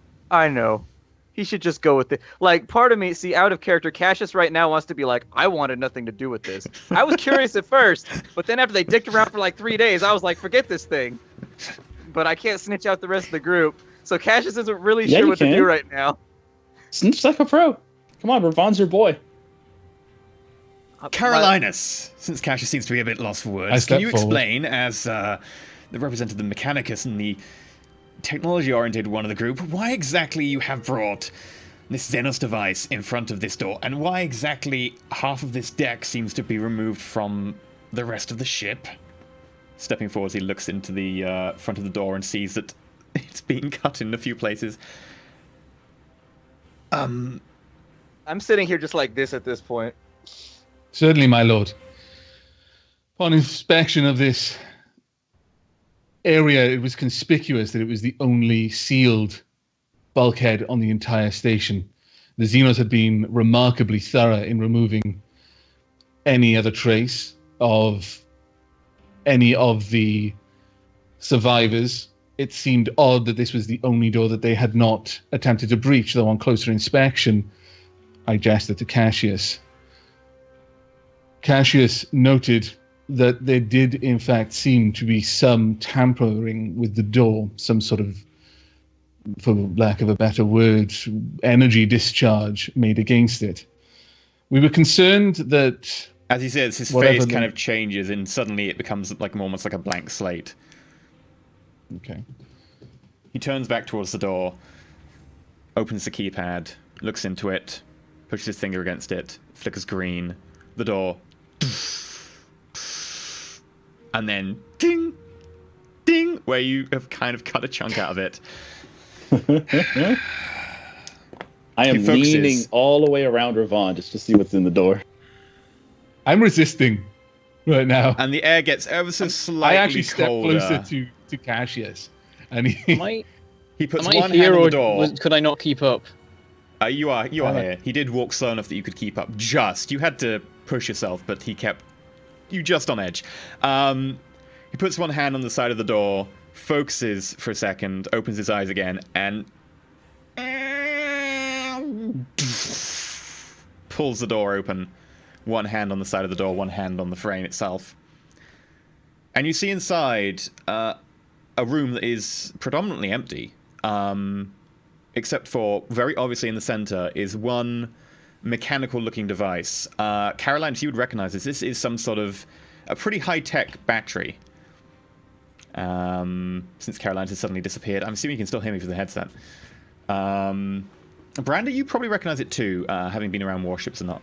It's effectively a very large, heavy-duty energy storage device. A very high-duty battery, normally used for sort of, if you need desperately to have, say, your auxiliary power going for a while, this would be one of the things that stores enough power to make that happen. And I'm mumbling, but a little louder than mumbling. What the dreck is that? However, it looks like portions of it have been melted and fused, and the entire inside of the ear is marked with sort of plasma arcs where some sort of discharge has hit large portions of the wall and slagged the inside metal. There's even a load of light aluminium kind of shelving nearby stapled to the side of the wall, and anywhere that has been hit as a fairly low melting point metal, it has been just vaporized or slagged instantly. It looks like this thing had majorly discharged at some point fairly recently, as the air stinks as it now wafts out the smell of effectively vaporized metal and ozone.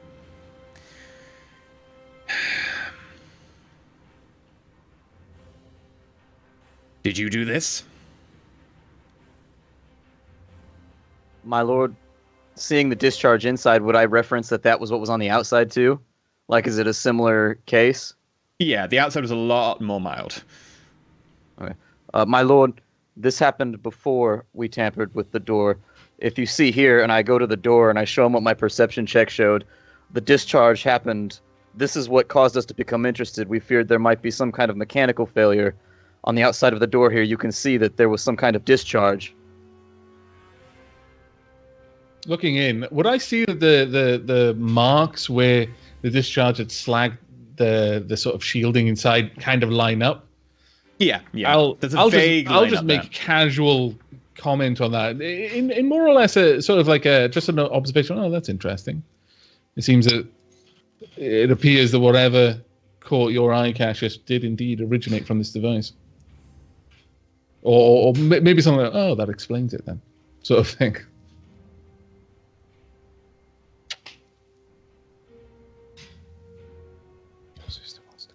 Do you know why this happened?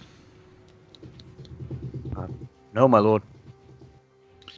The station was barely functioning when we arrived. Many of the systems had been badly damaged. Much of the operational systems at this point are operational only because of my intervention and counseling of the machine spirits still operational within the station. As far as our scans detected, most of the station is still working, and most of the systems do seem to be online. I would be amazed if you managed to fix this much of a station in such a short period of time, Caroline, despite your abilities. Damn, son. When you got here, were you reading something I like imagine you erratic said that energy out loud. readings? Was that sorry? When you got here, were you reading some sort of erratic energy readings? Suppressed in a certain area of the ship? I looked to Brandon. Didn't you not mention something about odd energy readings when we arrived? Did I? I don't remember now. Oh no, Wait, there was something. Bent them no. It's okay, Garrett. You're just in the background like, oh, Ravon just burned you. Oh, damn, son. Carolina's We're trying to getting get served. Luke. Help me out here, E. I remember that we saw something. It was the ship and something else. When you You don't scan the remember, station then itself, the you notice character that something had doesn't remember. impacted just below the lance turret, and that's where most of the damage was centralized in terms of systems that are offline. That something is now standing right next to Ravan. I'll relay that then.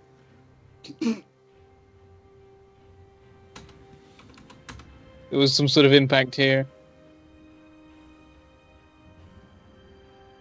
Ravan now looks down at this device, stoops closer.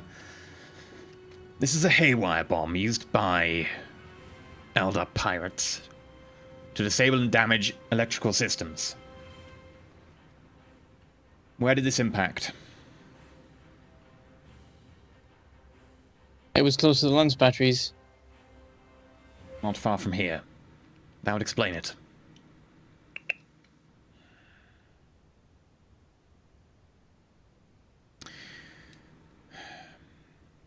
Very well. Mr. Thrail, I believe you're in need of a new leg. Tech Priest Drackle. Go see to it. I do so. I lead Brander up. He was getting into character. That was him walking off down the hallway as quickly Exactly. as possible. He's On it. installing I just don't want to be here anymore. your pretty new much. leg. Your new leg is now 3 ferrets. Caligo. Yeah, I limp Yes, my away lord. with some support from Carolina's, assumingly. Yeah. Anything to get us away faster. Caligo. I want you to check around the station, using your abilities to sense if you detect any sort of demonic intrusion. Ironhand, Wilson. go with him. Make sure that he is taken care of. As As I'm you walking wish. away, I'm going to cast Warp Perception again at rating 3 this time. I'm not going to use Sorcery. Okay. I feel like that's a bad idea with an Inquisitor on board. Just be like, oh, hoobity doobity doobity doobity. Let's just not do that right now. Okay, cast it. Roll for it. Damn. Yeah, look at that shit. So I got a plus 30 to my awareness. And then also I can cast Omniscience using Perception or Willpower, and so Okay, I might cool. be able to even that out too. Let's but at least get little bit. outside the door so Sure. that Ravon doesn't see you fall on your face when you fail Sinuses. Yeah, exactly. Okay, so you're going to wait until you're outside the door to do that. Yes. Okay. Sure. So you get off this level and you start doing a ring of the station. Just roll me one Sinuses check. Okay.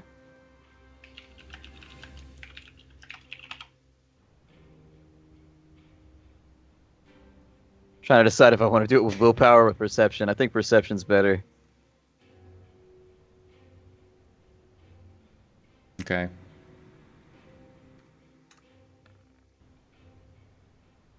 Derp. Shit. There's a lot gonna- of feedback. Oh, I'm gonna fade it. you're gonna fade it. Okay. This is like specific. This is straight from the Inquisitor. I can't screw this up. Oh, Clearly but you can. Clearly you Every can. time. What is Oh, it but with you can. Psynicians? You- Every I just- time. It's a I just dead put- stat for me. Your It's like, chance why has do I gone put up again points into now. this? It's I not put my 50-50 anymore, hand- it's 55 now. And I you're still reach up and I not. put my hand on Cassius's shoulder and I just shake my head. Next time, my friend. I never fail a cast. I always fail Psynicians. It's the weirdest thing, and they use the same stat. They use the same stat. This is your dump spell, okay? All the others are great. This is your dump. So good. This is why he's turned to chaos, by the way. It's like, why do I always succeed with the exact same stat on different checks? It's just like, Yeah, so you spend the next quite a few hours, you don't really want to fail on this, going around the station, trying desperately to pick up anything or detect any sort of intrusion. All you can really pick up is that massive, absolutely gigantic warp storm nearby, and the terror and pain that's been left by the torture of that many people previously. There's not a lot here. Do we find any more corpses? While we're off, I'm gonna go get the astropath. Okay, He's so gonna do it for me. You head down to the astropath, who is currently flanked by 2 naval troops in full-on body armor and faceless void-sealed masks and shotguns. They look at you, but they step respectfully away as the astropath sort of worriedly and very sort of paranoidly looks between them like, Cassius, what's going on? I got a big old smile, looking right in through the door, just waving my hand. Come on. I'm not completely sure, but the Inquisitor requires your aid, brother. I'm unfortunately unable to sift through the energies of this area due to the warp storm nearby. Is your mind more focused than mine is? This is not the normal theater that I'm used to operating inside of.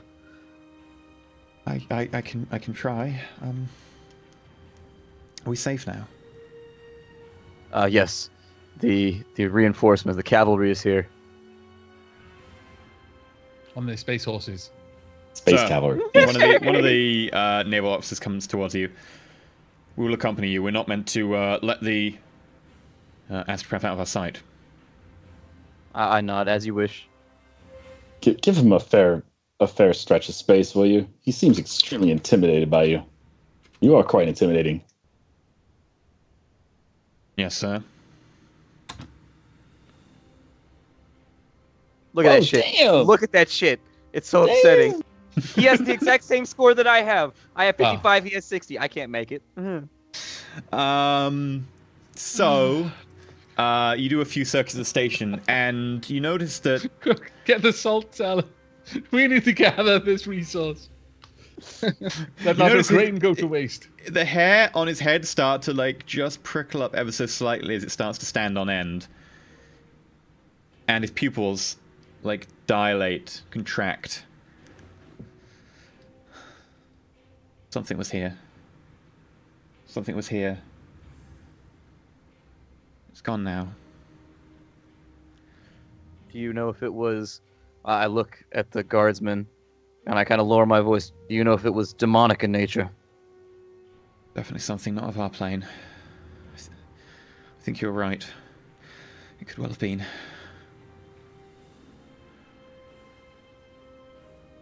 You can feel its energy.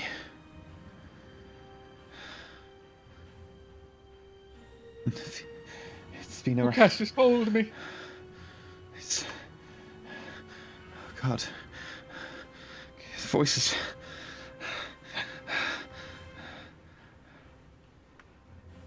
You did this, Cassius. This is the second person you He starts clutching his head. Second person. I extend a hand and put it on his shoulder, and I say, "Focus, brother. Make a Steal your check. mind." You gotta do the Vulcan mind meld, man. You gotta help This is him not out. going to go well. Oh, it is. Hooray. Oh. Whoa!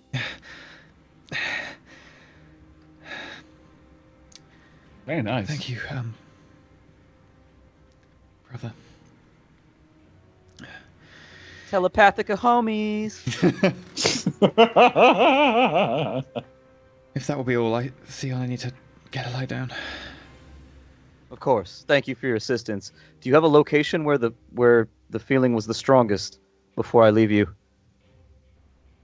It felt like towards the center, maybe towards the upper spinal mount, somewhere around below the lance battery.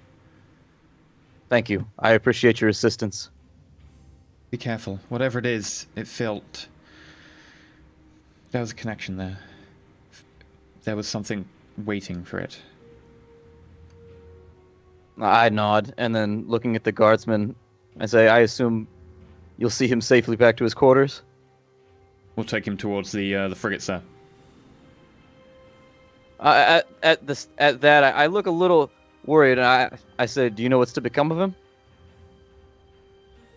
He's right there, by the way. I know, telepathica homies. I'm trying to Okay. figure out. Come with me. Just a briefing, sir.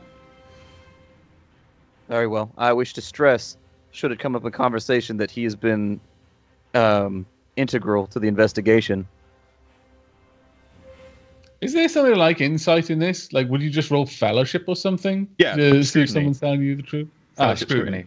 Scrutiny's fellowship, yeah.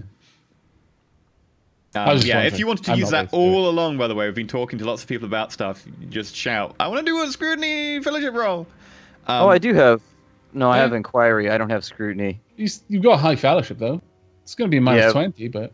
It's still... I'd have less than a 1. I mean, I guess I can scrutiny it just to say that I did. This guy is in full like faceplate and stuff. It'll be very hard to tell, and quite Yeah, frankly, exactly. yeah, you can't really read everything off him. He's just very rigid right now, very formal.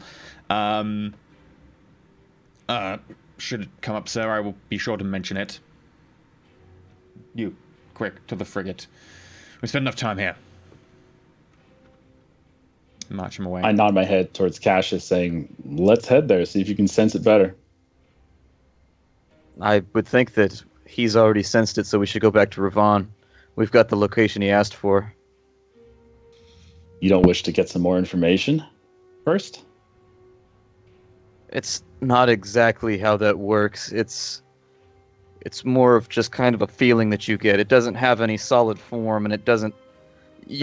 Now you've been told what to exactly look for, and it's a guy who you have mind meddled with in the past, etc. I would like to make another one once you reach the location. Okay. Provided you tell me you go to the specific location, I will tell you then, sure, you can make a test. But it would be a small negative. But yeah, you've been told what to look for. That's where I'm going. You sure you don't want to steal sigh a and I final follow him. glance to your telepathica homie? Because No. I've got a funny feeling that he's about to be debriefed off the mortal coil. Yes, I'm going to talk to debriefed at the Ravon end about of it. the I'm going to gun. make this happen. Okay. So where do you head? To the place that he said, where it was below the Lance battery on like the upper part of the spinal, whatever the hell it was called. I don't know. I don't build spaceships. That's vaguely Publish by where amount. the room was. Oh, really? Okay. Oh, so should I sign Niscience here now? So yeah, you want to go to the room? Yeah, that's I mean, fine. Ravon's there already.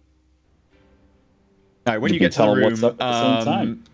you start headed up there, and it seems almost deathly quiet. You can hear very faintly in the distance the sound of a very small, very fine, like almost like some sort of very small drill, just.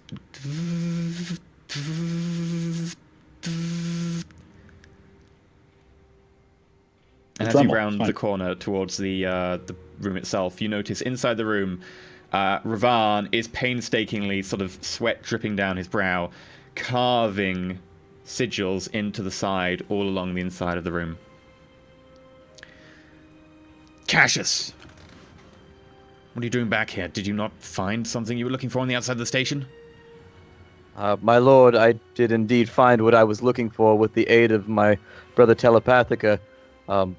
There does seem to have been some kind of incursion onto the station, and it originates from around this area somewhere. I'm aware. I was more hoping you would be able to find if it was still around on the edge of the station. Can I sign Niscience that to check? You can since it's where you are, sure, you've already signed it since the edge of the station. Okay. Here it comes. In before 100. Oh. Don't. Don't. I'm gonna fade it. I don't care. Okay. I have to win this. Don't. Son of a bitch! I can just imagine. Like we left the room the first time to do all these tests, just so Ravon couldn't see him. This random generator is not random. Fail. I call bullshit on this dice roll. And I call and now we're bullshit. standing right next to Ravon, and he's like looking straight at Cassius, like, "You find anything yet, boy?"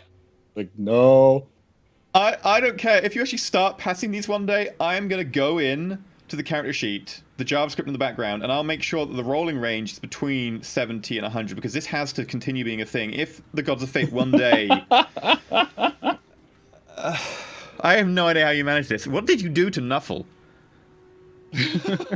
Nothing, apparently. It's just Psyniscience, because I've never failed a spellcast. I've never gotten perils. I've never gotten psychic phenomena and dozens of rolls. This is my payback. I can't win a Psyniscience. But at least I don't blow up the galaxy, so that's cool. I mean, on the plus side. In return, you're occasionally given rolls like 3 out of 5 for Medicaid. Exactly. Yeah, exactly. Well, then you can spot hypoxia. You can't do psychic stuff. I say, my lord, unfortunately, the warp storm's so near. This is not an area that I'm used to operating inside of. It's very, very difficult for me to distinguish things from the warp storm.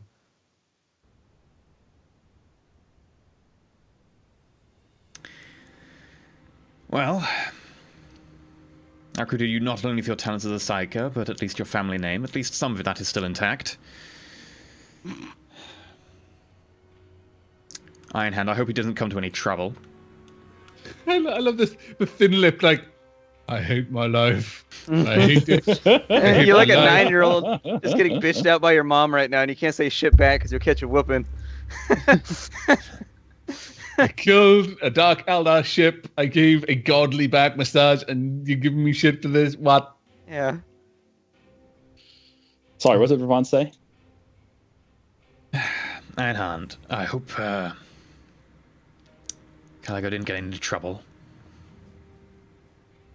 Not at all. He's been the most. Talking to him, no, he's talking across. He's been the most steadfast of all of us. I've never run away. It's true. I pee and poop myself all the time. Good to know. He adds it to a file on his data slate. Incontinent. Poops himself. Ravon will remember that. Yeah. Put in a word, acquire diapers. Yeah. Make a requisition Diapers roll. on Yeah, you Heresy. can't. I'm just trying to get the worst stuff out so that he can't just lay it on me. He's been doing that to everyone else so far. Do you actually Brander say got a you pee leg. and poop yourself? Yes. You genuinely say that? He's a feudal worlder. He has no tact. He was like, oh, well, this is like a funny thing. In this really super tense, serious, with your boss. Oh. Caligo, take Ironhand away from here. I tap him on the. I kind of slap him on the shoulder. I'm like, "Let's go, buddy." It's kind of a mutter. There's clearly resignation. This is not going to get better. We need to go. Oh my god! Someone in the comments just said, "Plot twist: Khan is the good cop." God. The funny thing with this is that all of this makes Carolinus's being bitched out seem quite trivial. He just basically said, "Look, I don't think you held this whole place together, even as good as I hear you are." And you guys, it's like, yeah, you know what? The only good thing about you is a family name, and I don't even want you in the room with me. Be gone. It's like, yep. Me and having Miranda, a we super exited serious at the right conversation, time. like to an inquisitor. You're like, I poop myself. As Ironhand walks down the hallway, I do turn on my boot heel and I say, "My lord, what is to become of my telepathic brother, the astropath?" We will check for any demonic contamination. Whether his mind is still sound after everything he's been through. Should that be the case, he can continue to serve, perhaps in a more watched regard, the Inquisition. I wish to express that, well, my lord, I wish to beg mercy on his behalf. Without him, the signal would have never arrived at you to come to our aid. And without him, we would have never known that there was a demonic incursion on board either. His assistance was integral to the investigation. Ironhand, go on ahead. Cassius will capture you up. Sir? Are you sure he trusts him not to like stop somewhere down the line and just stop pooping himself? Because you know. You hear the sounds of just farts walking down the hallway. So Garrett walks on ahead, and Ravon waits a good 30-40 seconds just staring at you, Cassius. And then he steps forward, like a foot from you. Cassius, I believe You may have got the wrong impression of my practices working for Khan. Not all of us are so anti-psyker as some in the Inquisition. A foolish notion, nonetheless, considering that the great God Emperor himself is a psyker.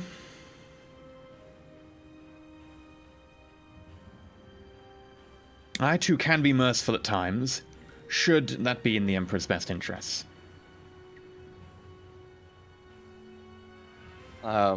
I bow slightly, and I say, "Of course, my lord. I simply wish to convey the astropath's contributions to the most recent investigation." Put it in your report. And this time, send me a copy at the same time. I nod and bow slightly.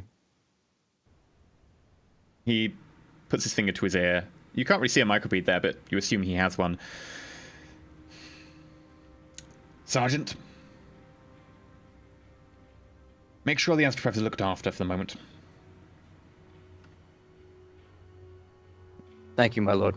And I wait, obviously, like, as though I need to wait to be excused, essentially. It's like when you're done with dinner, but, like, your parents are still eating, so you're, like, in that, like, state where you're like, can I be excused? I don't know. That's when you stack silverware. Now you can put the knife underneath the fork, and you can have the fork raised up, and you put another fork on top. Cassius, considering the last transmission we talked before this did raise some particular issues, I hope I can rely on you to be discreet when I request information from you in future. Of course, my lord. I live to serve. As do we all. It may come as a shock to you, but it does not exactly behoove us to admit that sometimes the Almighty Inquisition does not work in lockstep together. My investigations have led me to the exact same assessment, my lord.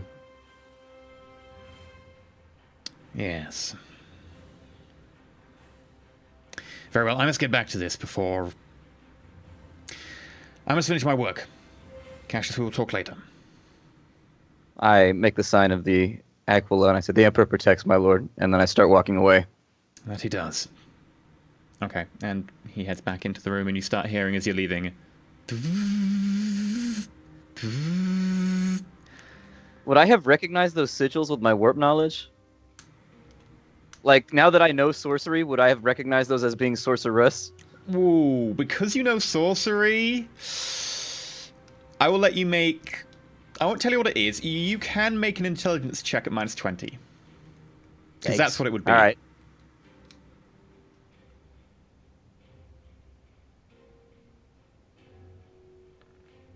No.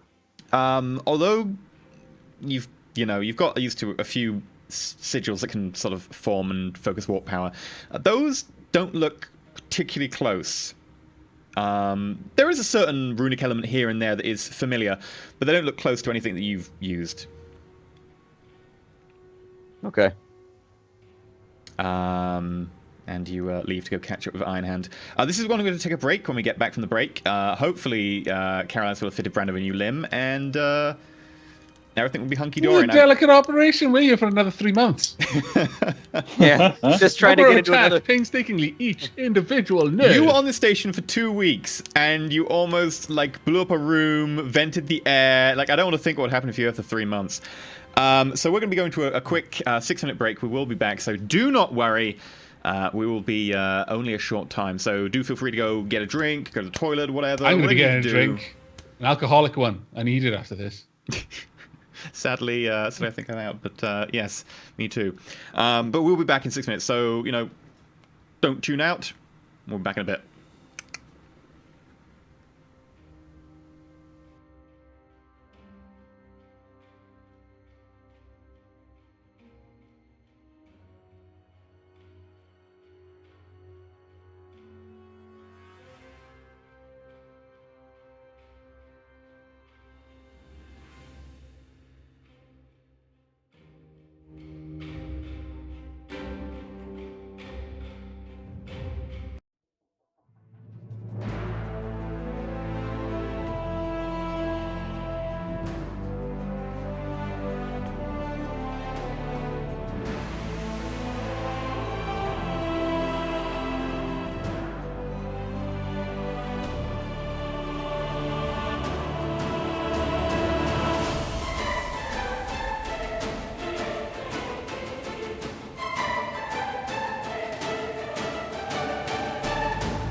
Hello, and welcome back to Roll for It. We're playing some Dark Heresy today. Do remember to go check out the Patreon and all that kind of good jazz. Remember that we're also starting our second show this Wednesday, 1 hour later at 9 p.m. GMT, 1 p.m. PST, playing Dungeons and Dragons. We're going to dive back in where we were before, which was you were just relinquishing the space station over to Ravan and his forces, and Caroline and Brando were both down in the medbay fitting a leg. Caroline, so make me a Medicaid check. A couple of the other tech priests are going to help you for this one, so you will get a plus 30. And you've got the right area. They're just praying, right? I mean, there you go. This is something like the simplest operation you've ever done. Like, it just goes so smoothly. Like, everything. You don't have to like knock him out and stuff. Yeah, the wound is just so clean. It's fairly mundane. It's not a particularly high quality leg, so there isn't as much to need to connect up to it. I administer an anesthetic. Are you going to insist that it's just I just anesthetize the area I'm working on, or do you want a general anesthetic? Do you want to be awake for this? I'm going to be filing down the bone. I'm going to have to open this up. I leave it to Carolinus's judgment. Don't do that. This is not my. Carolinus, you give him a local anesthetic. Yeah. Okay. I'm gonna be described. I find this fascinating, and I'm just gonna be praising him. You're getting closer to the Omnisire. I realize that my words are perhaps a little bit lost on you, but I'm gonna be nodding away, and the other tech priests, we're all gonna be nodding. This is a good step for you, and we're gonna be praising it. You're like stuck in the middle of a group of those 16-year-old Mormons right now, who are just like, that's basically where you are right now. Like, this was a mistake. Can I switch to general anesthetic mid-operation? I am afraid that we are too far into the operation. Oh, great. At this point, you're just smelling the bone, because, it wasn't completely clean. I'm filing this down to make it a proper connection. Just these drills just grinding away the bone. It is a very distinctive, bony... Yeah. I'm enjoying myself, though. One of the other tech priests pulls out a little bit of this ripped muscle that needs to be extricated and just pulls it out in front of you. There we go. Yep. We keep slipping into binary every now and then, but I translate. Every now and then we chuckle and kind of look shiftily at you. Brenda, did you look? I don't translate those bits. You have to explain the jokes. No, we don't. Looking's going to make me do a test, isn't it? Will you have looked in character? He will. He's in the Navy. Please make me a fear test. You'll get plus 30. Oh no!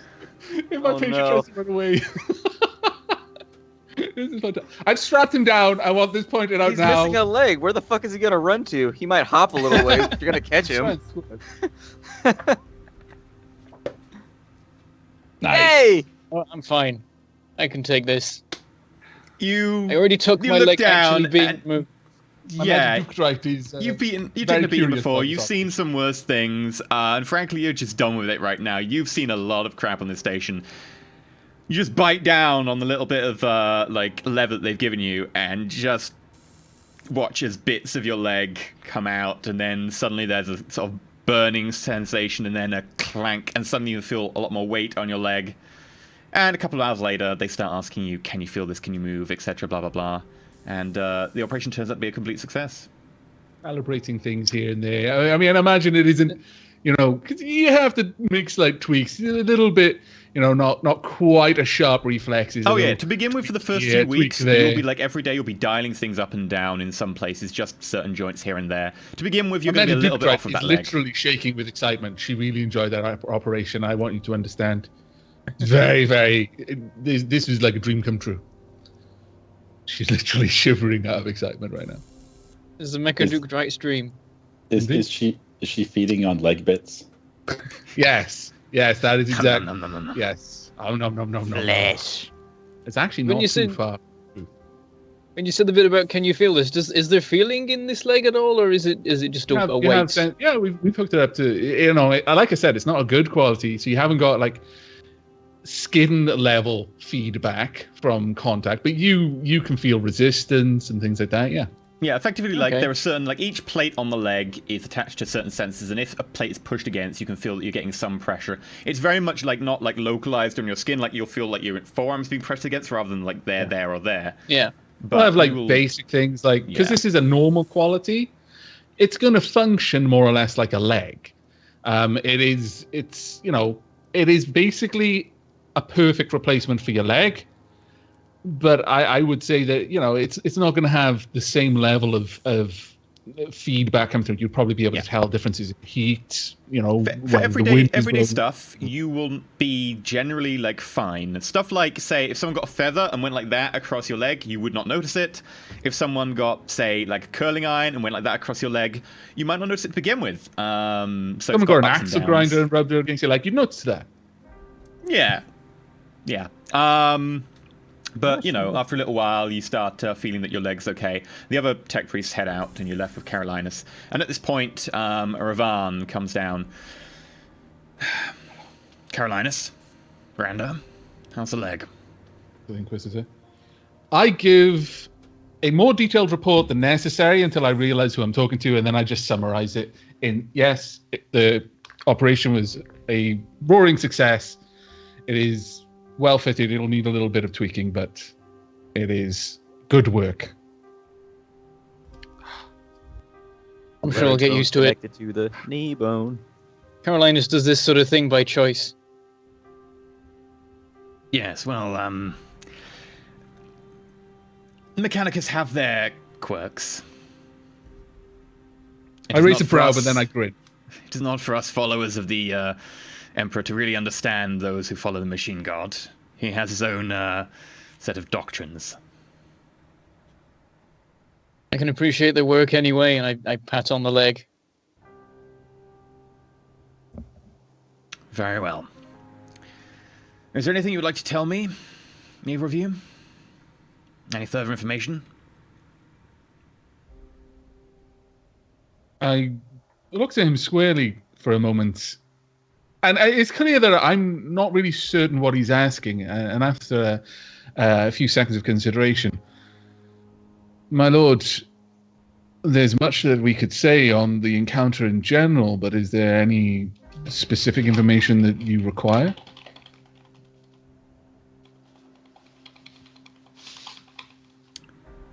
No, I was just merely wondering if anything had been left out.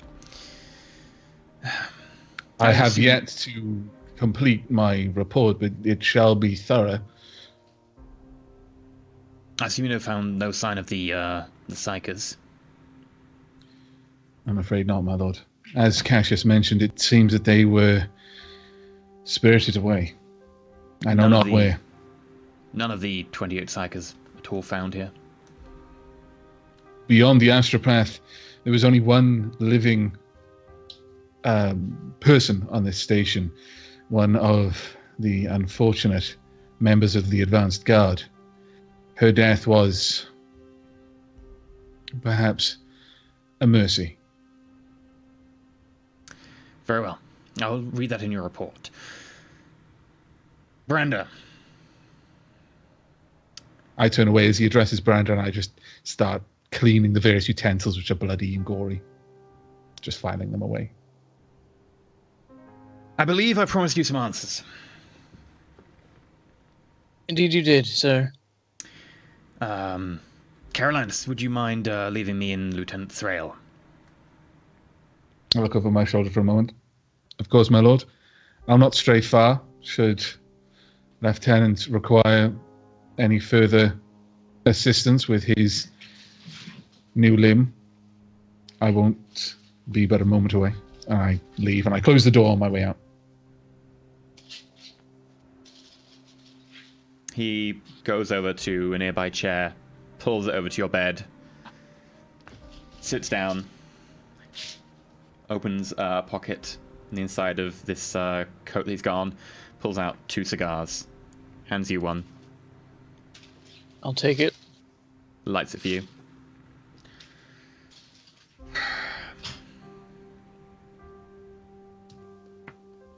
Three questions. And I will answer them as best I can, but understand there are still some things I cannot tell you.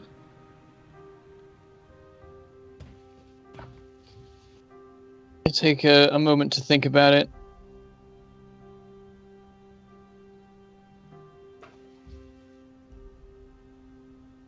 And then I say, what's on Ichthion?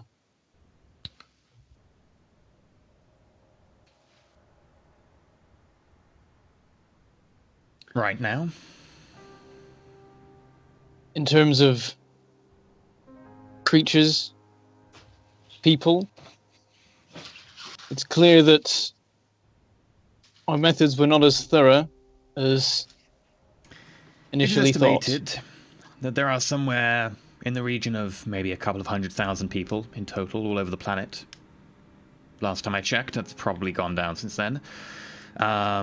Estimated to be a few thousand gene stealers at minimum. There's a lot of ruins, a lot of rubble, and a few sites that were deemed worth saving that I cannot talk about. One of the few things that I'm afraid I cannot disclose to you as of yet, as they are still subject of an inquisitorial conclave.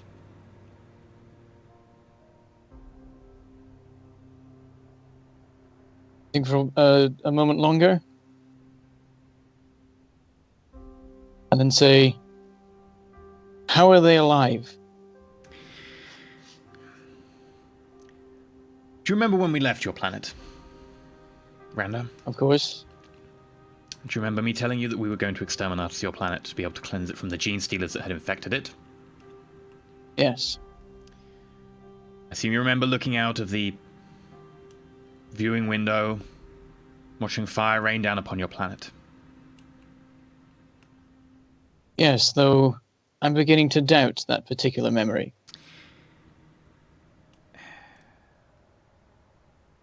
Allow me. And he reaches forwards and touches the side of your head.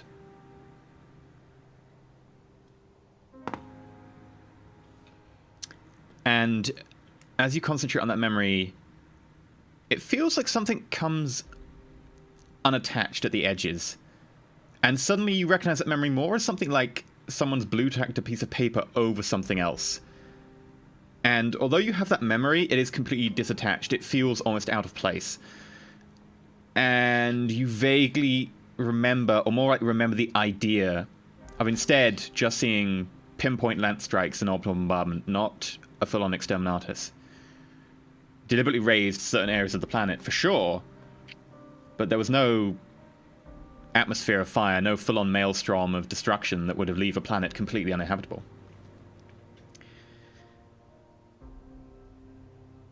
I'm sorry, Branda. I was given a choice. While the Conclave debated the fate of your planet, anyone without enough clearance would have to be silenced. Now, I preferred, as a loyal Imperial servant, and someone who could be useful to the cause of the Inquisition, you'd be kept alive. However, there was a loophole, and I took that loophole,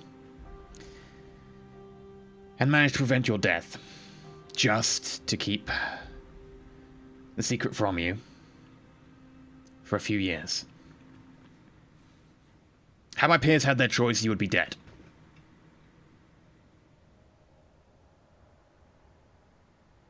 I'm taking in this new memory.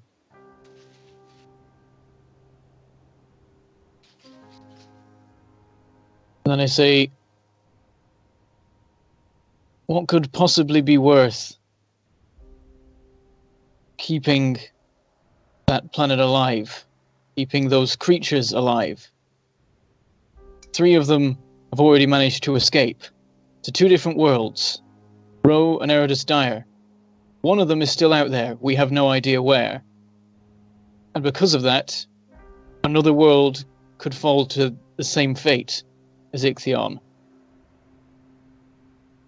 So what could possibly be worth 1 or more worlds being destroyed? Firstly, there is the obvious answer that habitable Imperial worlds are rare enough to come by, that we should not simply throw away the few we have at the first drop of a hat. However, in this case, The sector governor didn't want to throw troops away into such a meat grinder of a situation as Ichthion would be, because of unfortunate political timing. Nonetheless, in this case, it was deemed that an exterminatus would normally be applicable. However, there is something very unique about Ichthion and some of the planets around that area. And I believe that they are very important to the current events and the recession of the warp storm, and I believe that they could be very important to mankind as a whole. I'm not going to throw that away so easily. I've been fighting tooth and nail to keep your planet from being exterminatus. And I will continue to do so, regardless of your feelings. I'm afraid this is bigger than just any one man, or 100,000, or 1,000,000 people. The fate of the entire sector could lie in the balance here. Should we be able to use this properly, maybe even it could benefit the Imperium as a whole. That said, I do regret keeping those secrets from you.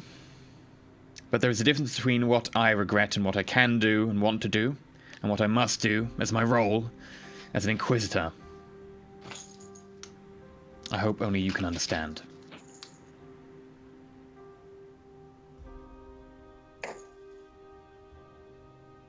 I don't like it, but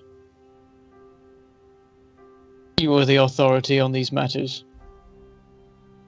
At the very least, it should be made sure that what happened on Roe and Eridus Dire can't happen again. I've These made sure that the blockades need to patrols have been look better. doubled.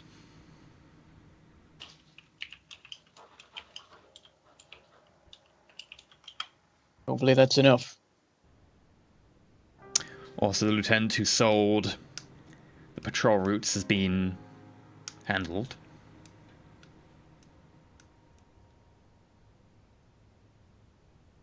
You say there's people still alive down there. You mean real people? Yes. We estimate there to be that many people who are still uninfected. We do occasionally get glimpses of sporadic fighting through the clouds of ash and dust that now permeate the upper atmosphere. Emperor, help them. Sadly, we cannot take anyone off the planet. It would be in breach of the quarantine and could risk further contamination. We do not have an easy way to detect those who may be infected or not. Hence the reason for the quarantine as it currently stands.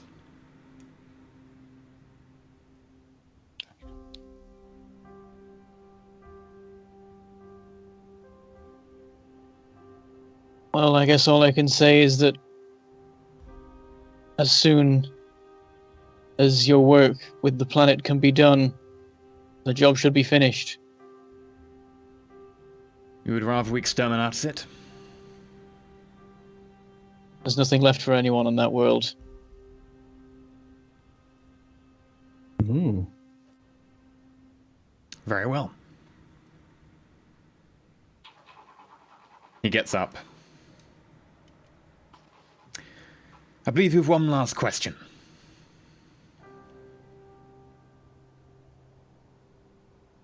Actually, I thought I'd ask 3. Have you? I think he's asked them all. He can't Okay. count. Just ask more. I'm sorry, Branda. My age is getting to me. Should you wish, I can have you transferred out. Maybe permanently being under Khan's jurisdiction, if you would prefer to be stationed further away from my purview.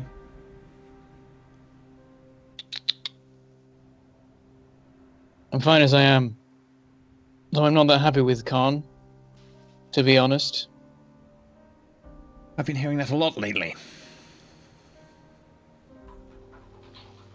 Is there something you would like to share? I think you know it already. The business, the library world. This, Look down at the leg again.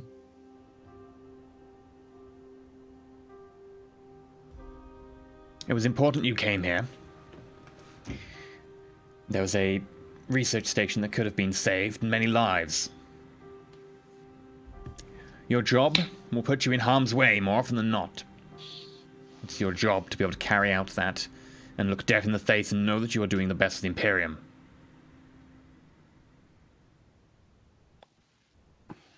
I know. Just make sure your life is not wasted. I intend to make sure of that. Unless you're telling me that Khan is wasting your life.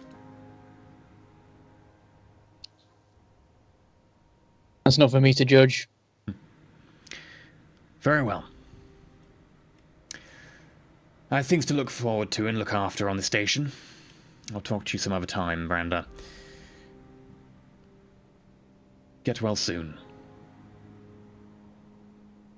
Thank you, Inquisitor. I make the sign of the Aquila. And he exits. Walks by Carolinus. Carolinus, My lord. hope the transplant went okay. As well as it could be hoped. In fact, whilst it is generally a trivial enough operation, that went better than most. Branda seems to be well adapted to the Omniscience gifts. That is good to hear. How are things with the acolytes? You have a unique perspective, considering you are not one of the Emperor's Creed. Things are as one might expect, my lord. We are thrust into situations often dire. The grotesqueries of man are often part of our duty. We see the worst. Occasionally we see the best. The others are holding it up as well as can be hoped. Cassius particularly.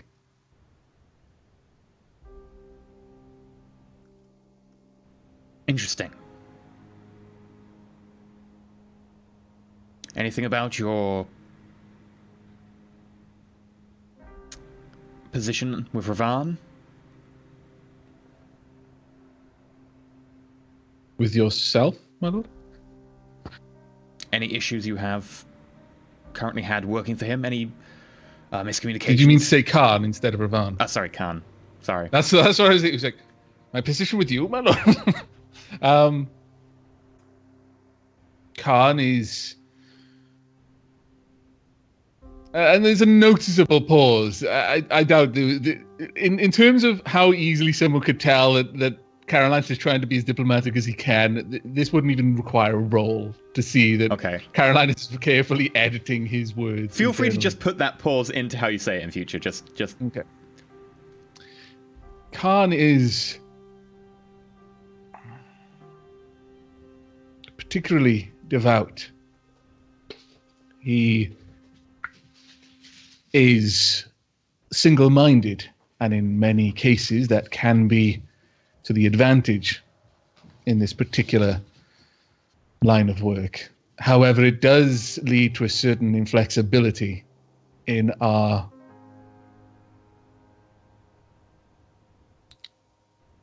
allow me to say that none of us, myself or the other acolytes included, wish to displease the Inquisitor. And we, of course, take into consideration our expected, or his expected, reaction when we are choosing our path forward. It does make certain otherwise advantageous routes less traversable.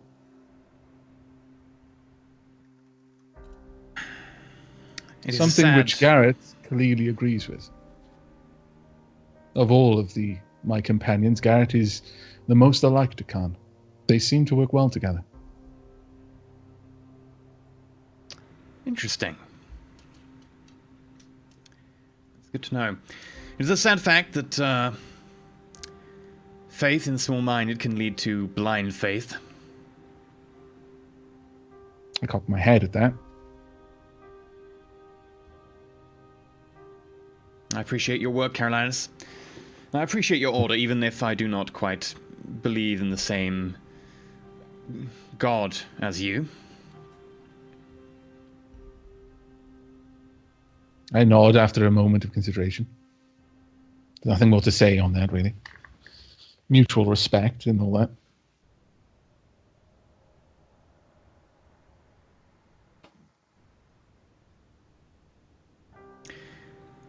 Very well. Thank you. My lord.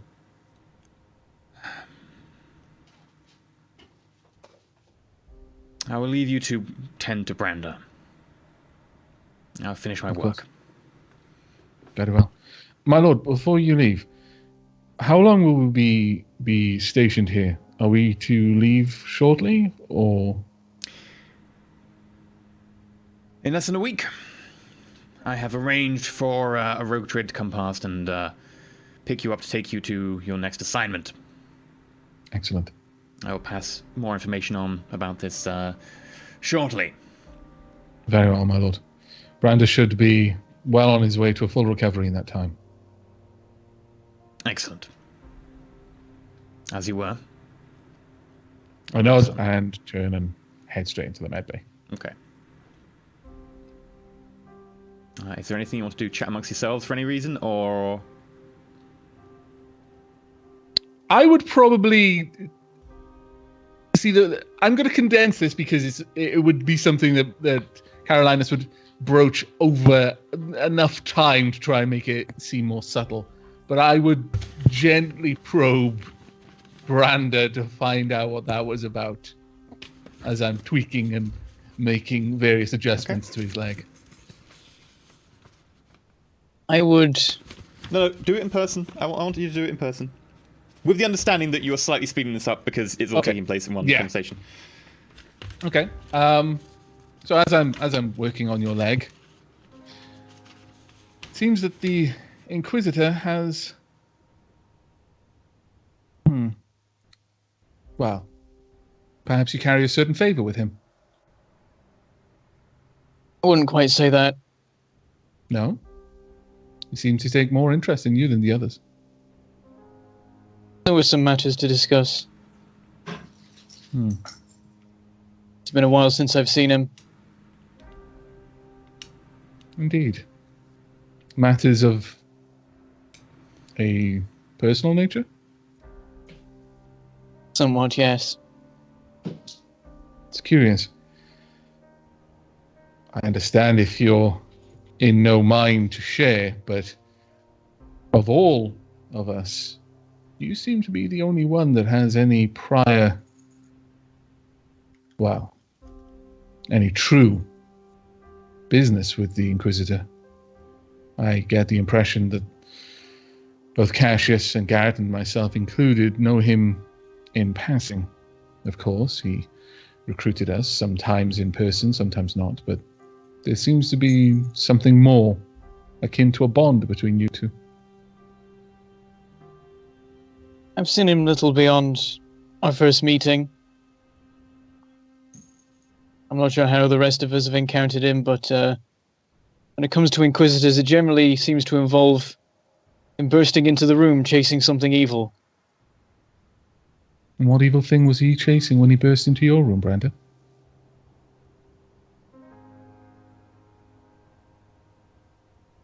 Well, in his case, I believe it was an object. I never did learn what it was.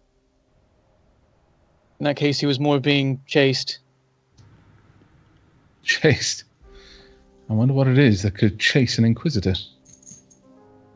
Usually it is the Inquisition doing the chasing, not the one being chased. Well, sometimes these things can happen. How did you meet him? I didn't. Not directly, not for quite some time, in fact. I was brought into the inquisitorial employ through chance, the guidance of the Omnici, you could say. I had certain knowledge over certain devices that many of my brothers would rather not be involved with. Some would shy away from it, in fact. But there is usefulness in knowledge, even. And as I say that, I kind of twist one of the bolts and dials on his leg. And he feels a sharp spike. Dangerous knowledge.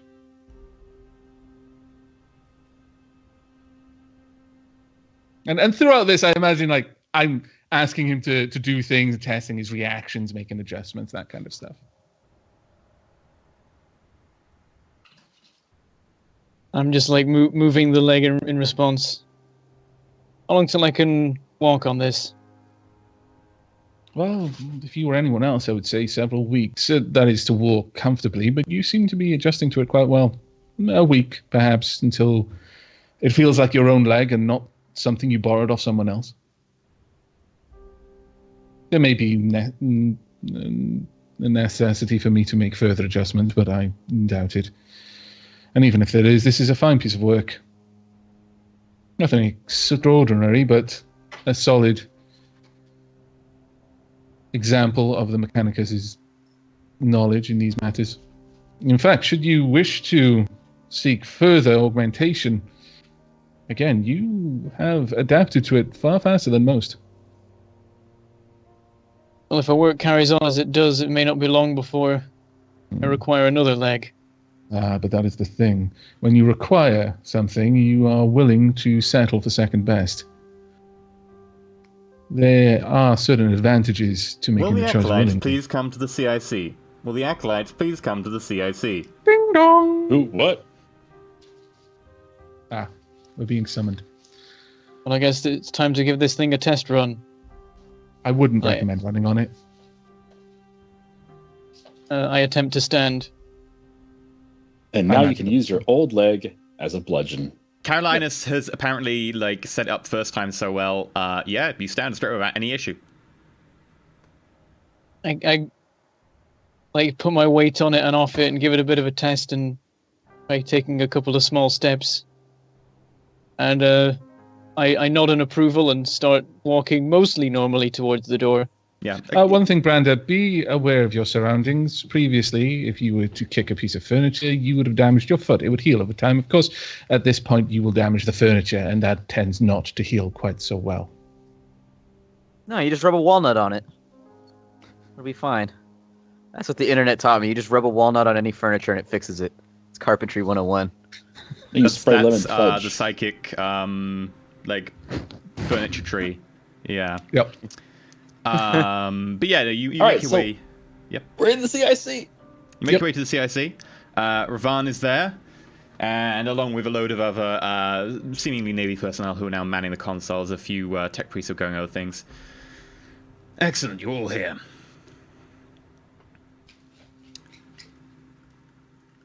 Thank you for the job you've done here. It is a shame that Joseph and the rest of the crew did not make it off. But you did a very good job and you managed to take out a Dark Elder Raider, which is more than most in your situation could ever have dreamed of. Thank you and well done. You've done the Emperor's service. However, we have another job for you. It seems that there is an issue on Syria Custodes. Somewhere on this prison world, someone is manufacturing a highly illicit drug, which is being taken off world and being cut with a number of other substances. Now, the base chemical that they are producing on this planet is also used in several compounds that we use in the Inquisition for interrogations. We worry that, for a start, this is a pretty big operation to be able to move such drugs around, but we also worry about where they originate from.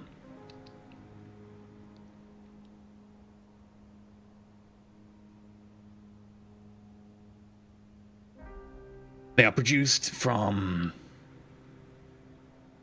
a Xenos species, and are rarely used with the Inquisition because of this. However, because of this, they are also incredibly illicit. And this just makes their street prices of drug much more valuable. You may know of these street drugs as chill or zombie. The Inquisition's version is Veritas. It is part of a truth serum that sometimes is used during interrogations. However, it is rarely used because of its nature. The way this drug is produced is through a cranial parasite that infects its host. Then, by siphoning off some of the chemicals that build up within the brain of the subject, you can use these to turn it into a drug. Or at least it is one of the components of these drugs. This invariably kills the host. But to do this, you do need to be able to ingest the parasite within a host for a period of time. And you ideally would need a wide population to do it in. I believe this makes the prison world of Syria Custodes ideal for this. I want you to go find out who is managing this and shut it down. Now, you can use whatever cover you choose. You can go in as prisoners, you can go in as new guard rotation, or whatever you want. Or you can go in with the full amount of Inquisition should you deem it necessary. I'll give jurisdiction's matter over to you. As per usual, Khan will be overseeing matters.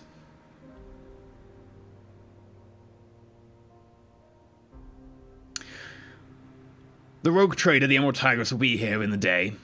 This has reached the edge of the system and is currently on transit. Get a big old grin when he says the Emerald Tigress. It stopped by your last location to pick up any cargo you had left, just to make sure that you have got all your belongings. And a full manifest of all the items that were picked up is included here. I've also transferred the Sky Beast back over, and given it a few licks of paint. I quirk an eyebrow at this.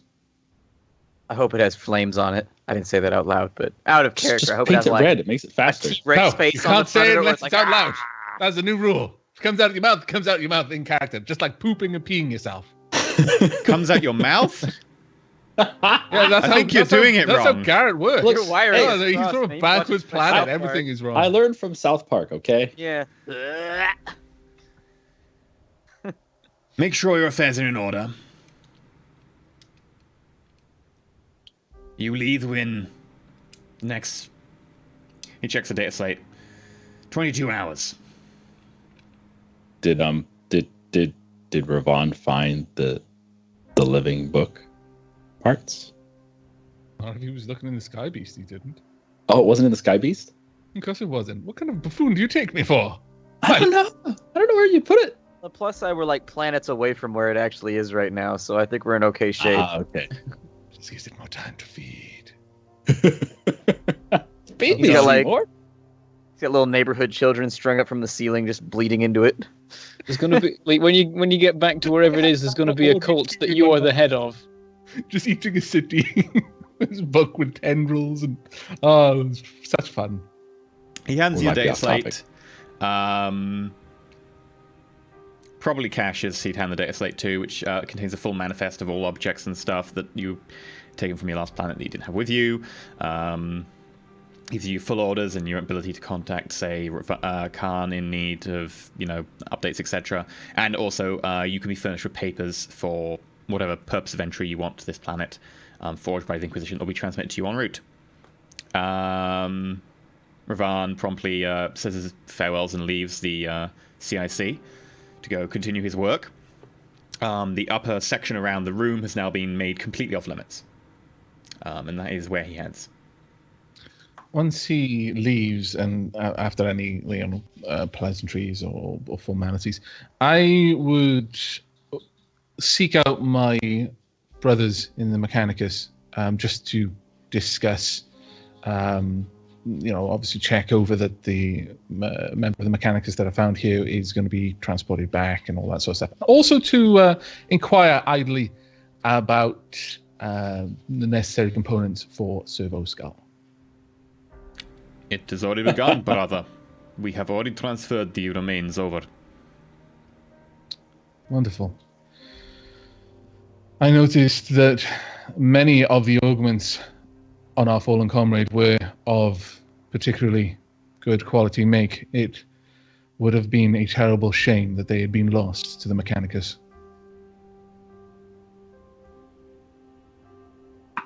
Yes, brother. You wanted to inquire about the parts for the Servo Skull. Indeed. Make a requisition roll. Ooh, wow.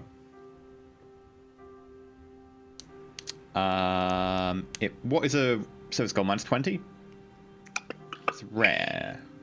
Yes, I believe that's -20, yeah. So yeah, it'd be a -10.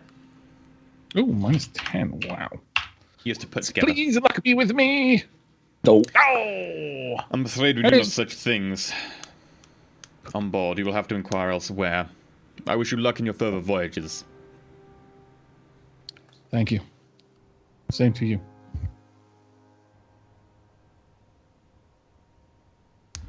Banging the mic. Stupid mic. Someone in chat's going to take offense at that. So yeah, Sorry. you head away. Anyone else want to do anything before you go?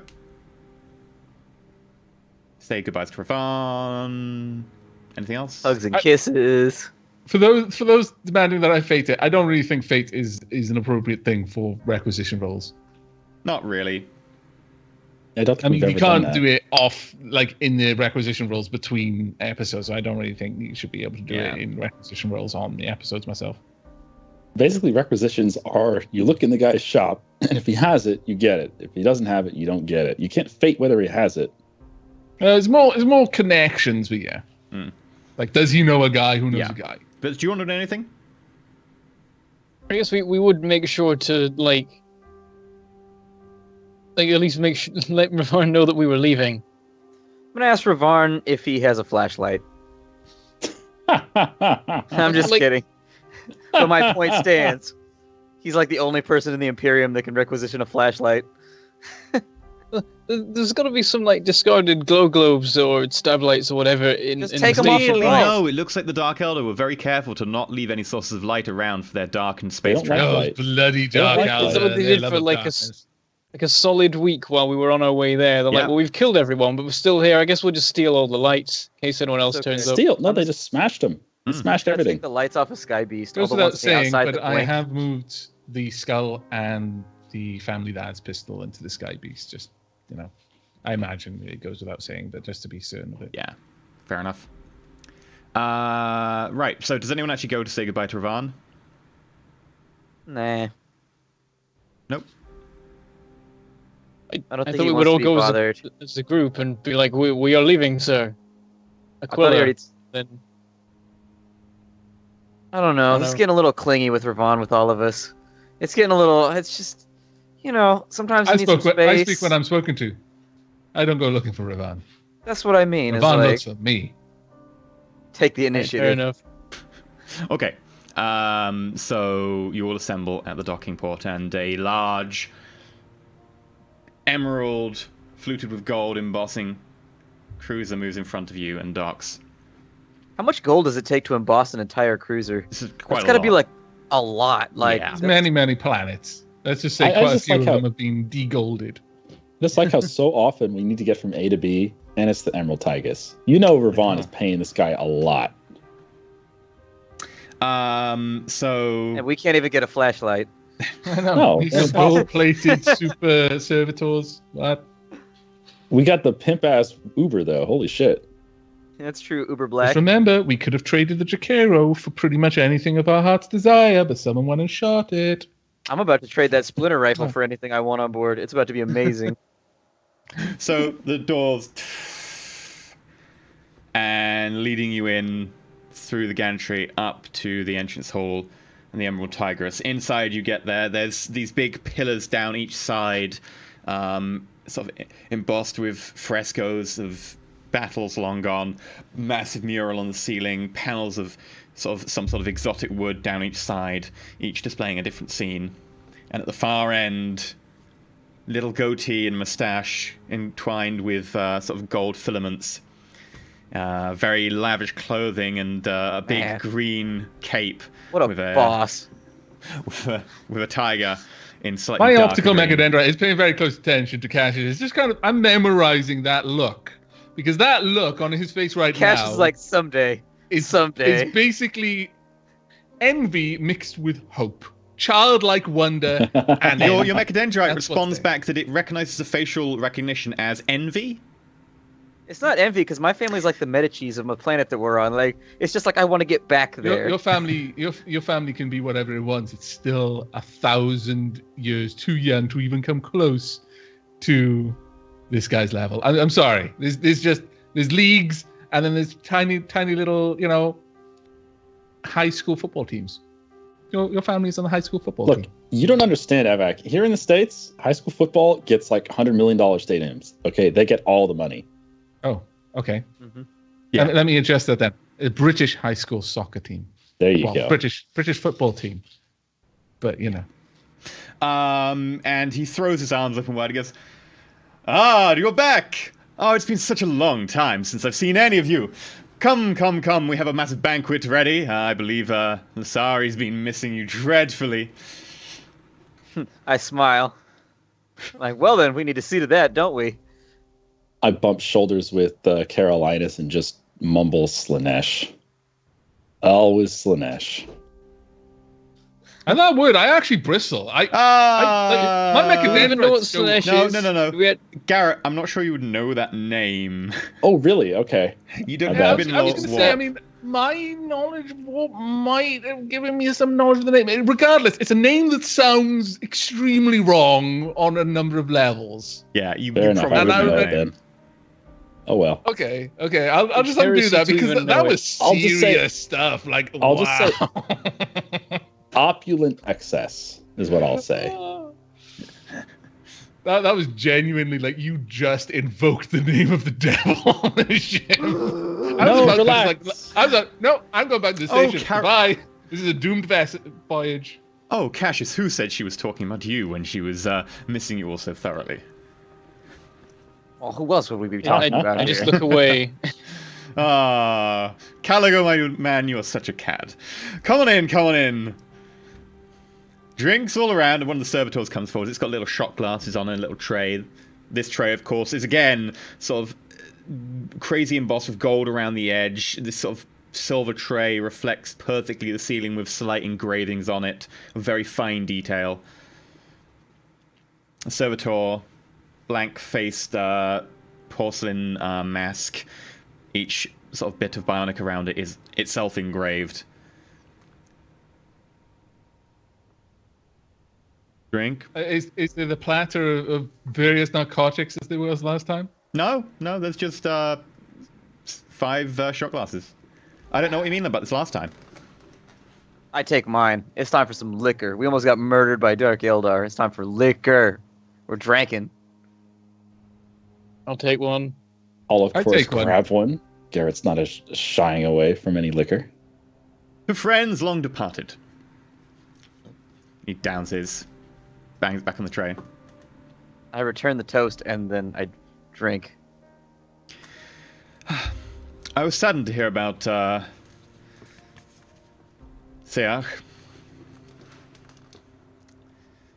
I assume you found no sight of him. Lift a brow. You were familiar?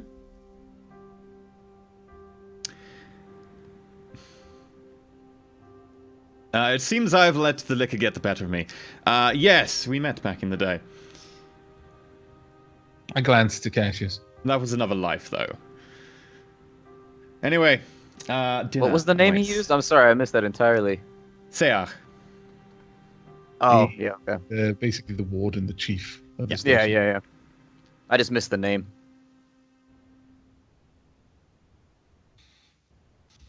So he takes you all towards the banqueting hall where you start dining, and these servitors again bring in a lavish meal of, effectively, one of them is actually some kind of lobster stuffed with turkey, stuffed with like some sort of pork. It's a turducken. basically like a really, really expensive turducken. And you have all these different kinds of meats and You can't believe people vegetables. call it a turducken.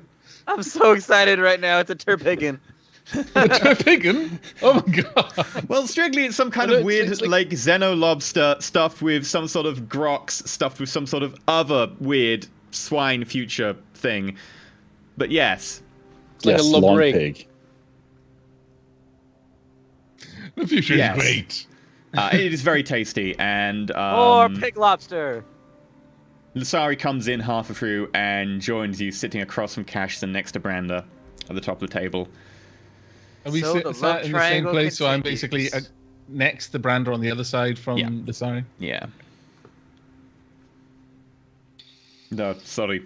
We are now headed out of system. At this point, have we been eating and drinking long? Yeah, for about half an hour. Okay. So we're just getting started.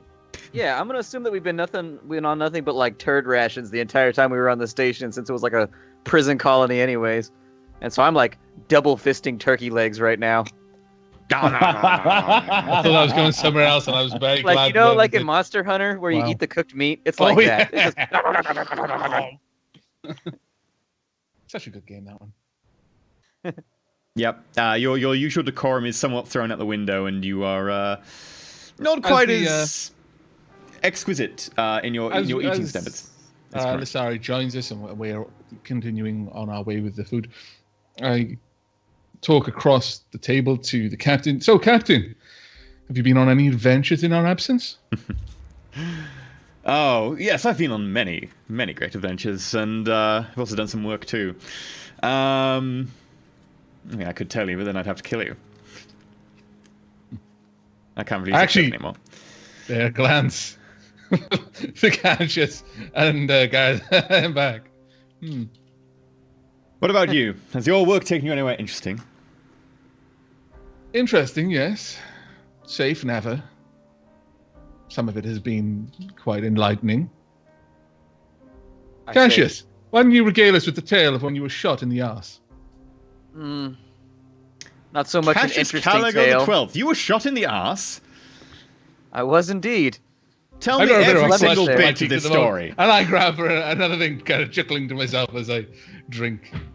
So I recount the tale of tracking down something or some nonsense in a library on behalf of the Inquisition and being interrupted during my trip to the bathroom by a gunshot to the ass from a filthy heretic betrayer. He is chuckling all the way throughout this. That sounds the most excellent tale. You have got yourselves into a little bit of trouble in the meantime, haven't you? It Oh, would seem always. so. Not Branda by here, choice. more than only most by of us, circumstance. though. He seems to have fared a little bit better. I jashed it down. Why don't you explain the heroic battle you had against a stealthy Xeno where you lost your leg and have now joined some of the more enlightened members of our species in the embrace of the machine god? As I eat a turkey leg, I look across the table at Carolina and I go, along those lines, you furnished him with a leg. I haven't seen my new Robo Cheek yet. I laugh. Captain, do you happen to have a spare servitor that I could acquire robotic posterior from for our good friend Cassius here? I'm getting very fat. I haven't eaten in a while, and I haven't drunken in forever, and I'm doing both right now in excess. May I recommend the Tadakan? And he points to another random assortment of meat on the table. Cassius, it must have bummed you out to be shot in the arse. I just laugh. I laugh, a full belly laugh. I'm enjoying this conversation more than I usually do. Yeah. Anyway, what manner of Xenos was this, Branda, that managed to sneak up on you and divorce you of your limb? Not without a fight, I might add, I say. Really? You put up a fight? You try to stifle a laugh, and I only end up dribbling a bit. Man, vicious. I just cover myself with more drinks so that I don't talk. I thought absence made the heart grow fonder. I've been sort of watching all this with some amusement of Carolinus being like not very Carolinus, and I say, well, I'm not so used to fighting in 0G. It didn't exactly help. As for what we were fighting, I think it's a similar case to you. We are perhaps not allowed to tell you. Perhaps if you were to ask the Inquisitor. I speak out about. I say, what I will say is that the creature moved like a squid in water through the void. Slippery little bastard. Not slippery enough. True, and I raise a toast. Oh, well, Brando, don't be a spoil sport. Give me a clue. Go on, then. I've probably met more than my fair share of Xenos in my time. I raise a brow at that. And then as if thinking, yeah, it probably has, I just kind of chuckled to myself. Well, maybe you have met them. They prefer the dark and the hunt. And they enjoy the pain of others. Though Garrett didn't give this one much time to enjoy the pain that I suffered. Yes, I have encountered these before. My mouth full of turducken, I say. We're also kind of invisible. You forgot that part. That didn't help. Well, in my experience, they aren't invisible so much. It helps to be actually their looking eyes at them. open. I laugh. Yes, I believe Carolinus has quite the right of it. But yes, I have encountered them before. And he raps on his chest, and you hear a slight sort of metallic ceramic clunk. My optical mechadendrite, which is currently purveying the assortment of turducken and other various Xenos things, immediately turns like a bloodhound, just like is literally across Branda right now, just kind of looking over there. Do you have a mechadendrite like all the way across the table, just being obnoxious? Not that far, no. Okay. I have some restraint. I'm not completely sloshed yet. On my way.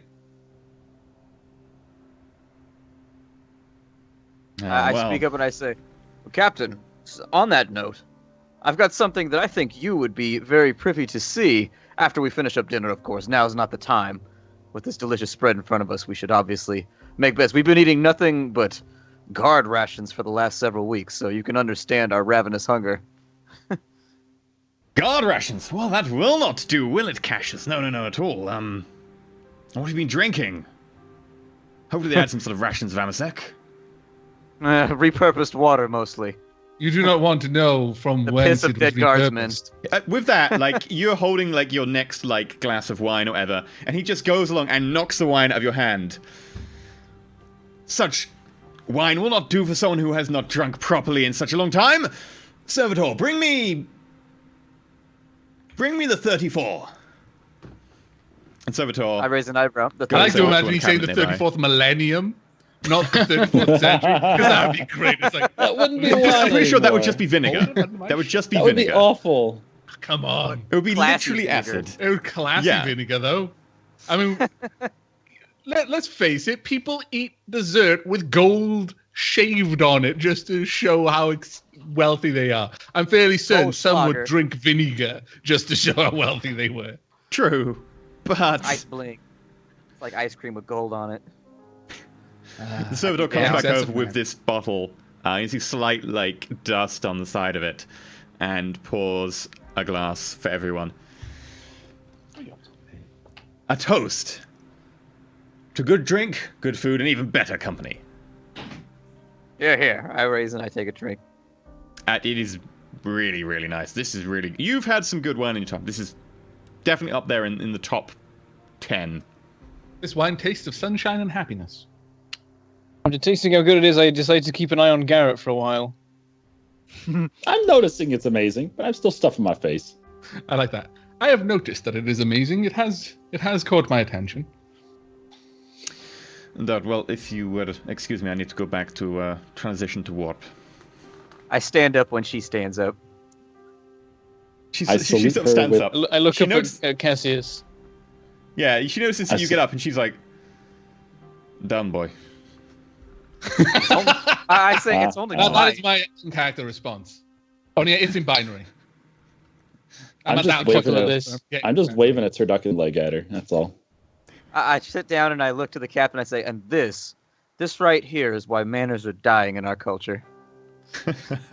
Cassius, my dear boy, she's only playing with you. No, she's not. That is exactly I was what smiling while I said it. I'm undeterred. I'm undeterred. I like the thrill of the hunt. I know you are, Cassius. Sometimes you got to bring out the hounds. Suddenly, my expression goes a little bit more sober. I had no inkling that your family was that depraved. To each their own, I suppose. And I'm visibly disturbed. I'm Okay. drinking and I'm full of food that is not the dirt that they feed guardsmen, so I'm happy. Yeah, you Water off continue the drinking. duck's back. You will get quite happily sloshed. Is there anything you want to ask in particular? Well, when we got some time, I was going to show him the splinter rifle. And I was Okay. going to see what I could trade it for, what he has on board and whatnot. Very well. Or just show it off. I don't know. We'll see how interested he is in it. If he's like, oh, that's lame, then I'm not going to say anything. But if he's like, ooh, that's super awesome, I'll be That's like, lame. "Want it?" Yeah, I found it. It's one of Garrett's. I don't Yeah, know. it's so stupid. I think I found it with Garrett stuff. Stupid shit. I don't like this stuff. Just trying to fit in. Cassius consummate is like, yes man. I want to be the popular guy too. I want to be the dude. Oh man. So yeah, you continue drinking for a while, and then you will retire to your rooms. The next day, Cassius, you Oh, toughness. go to show. You go to show Captain Julia, Horatio, Arge, Ren, Valentine the First to your splinter rifle to trade. Yeah. I don't make that explicitly known right now. I just want to see how he reacts when he sees it. Do you show it to him? Yeah, as I enter, I say, speaking of what the fight last night, I gave away some of the other trophies of war to the Inquisitor so that he could have them archived properly, but this one here remains with me. Have you ever seen anything of its kind? I'm afraid I have all too well, Cassius. That said, This is where he has another PTSD episode, just like that guards woman. Yeah. You burned all bridges with him now. that said, they token do turns trade black. for quite a sizable amount on the black market. Of course, I, as a renowned and well-known trader, would never stoop to trading such items. What do you want for it? I'm very keen on this because Carolinas has one too, and we'll probably be doing exactly the same thing. Well, I suppose I could let it go. What sort of oddities do you have on board? I mean, I also have scruples, but I'm not above picking the dead, so what do you have on board right now? We have a cargo of fine incense, some other miscellaneousies, some circuit boards that I'm sure the Mechanicus are eager to get, and one of the trading routes that we've been tasked with taking them to. Mechanicus pay quite a good deal. We've got the odd bric-a-brac, odds and ends. You know, I tend to collect a load of junk here and there that you can sell. Certain exotic luxury items are, of course, very rarely needed, but when they do sell, they sell for a good price, such as this. Would you happen to have any photovisors or corneal lenses on board? Anything of that sort? Unfortunately, my performance on our last duties for the Inquisition have made a glaring weakness apparent in my overall strategy, and something of that kind would help rectify the situation. Photovisor or cornea lens? Mm-hmm.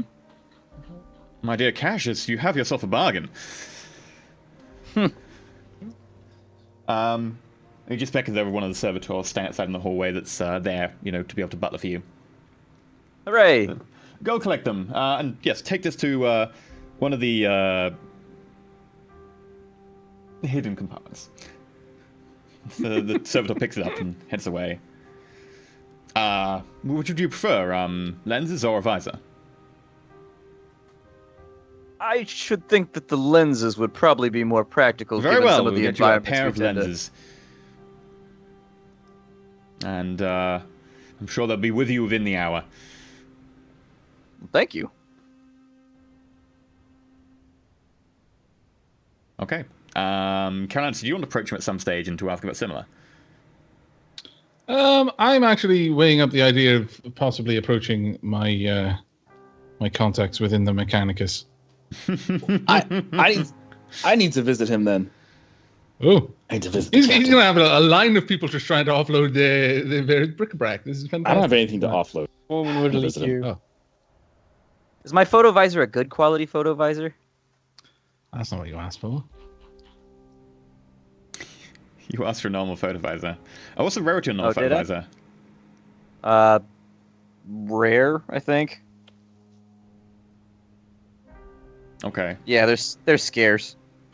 That's So I scarce. figured, yeah, if we could go with the good one, it Yeah, would no, make it you a would little get a bit good quality more even, one. but- He wouldn't completely rip you Okay. off. Yeah. Only a little bit. But Cassius wouldn't know what that was worth anyways. It's like one of those things where you like pick it up off the ground. Whatever, I got something for it. Yeah. Garrett, do you want to hunt down Captain Julius? I do. Okay, you bump into him in one of the hallways. Ah! Garrett, how are you doing today? Oh, quite well, thank you. The drinks last night were fantastic. Compliments. My pleasure. I'm sure I can have one of the servitors bring you a few more bottles. Oh, you know me too well. No I wanted problem. to ask you. Didn't seem fitting in front of other company. Inquisitor Ravon seemed quite off yesterday, and granted, I don't know him well, but he sounded perturbed and he seemed extremely irritated with not only us, but just the entire situation upon that station back there. Do you know anything that might have caused this? Oh, Garrett's asking the important questions here. My dear Garrett, please let us adjourn to a side room. No cider for you. As you wish. Gestures towards his office, and you snake your way through the ship, extending idle chat until you get to his side room that has the full-on bookcases down the walls and the little desk at the front and a little coffee table and a couple of wingback chairs.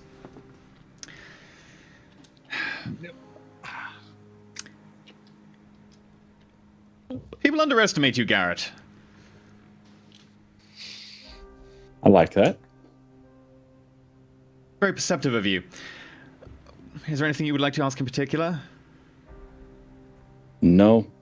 It's just you've known Ravon much longer than any of us, and he seems to have a great deal of confidence in you. And I don't think any of us feel strongly one way or another about Inquisitor Ravon, other than we trust him. But I'm wondering if you know what has him so riled up about this station. Make charm check. Charm?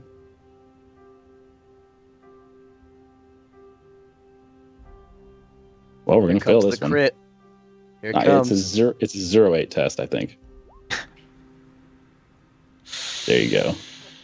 I'm so About as charming. far away from it as you can possibly get. Yep. He winces to my at your Sinisian's enunciation life. and your poor wording in some places. Ravon is a complicated fellow. I'm sure that such a loss to the Imperium and the sheer weight of death and destruction that has gone on that station, from the sounds of it, quite frankly, it sounds like it's taking its toll on him. Understandably so. We knew Joseph back in the day. He used to work for the Inquisition for a short period of time, and I'm sure that he's just taking that a little bit harder than usual.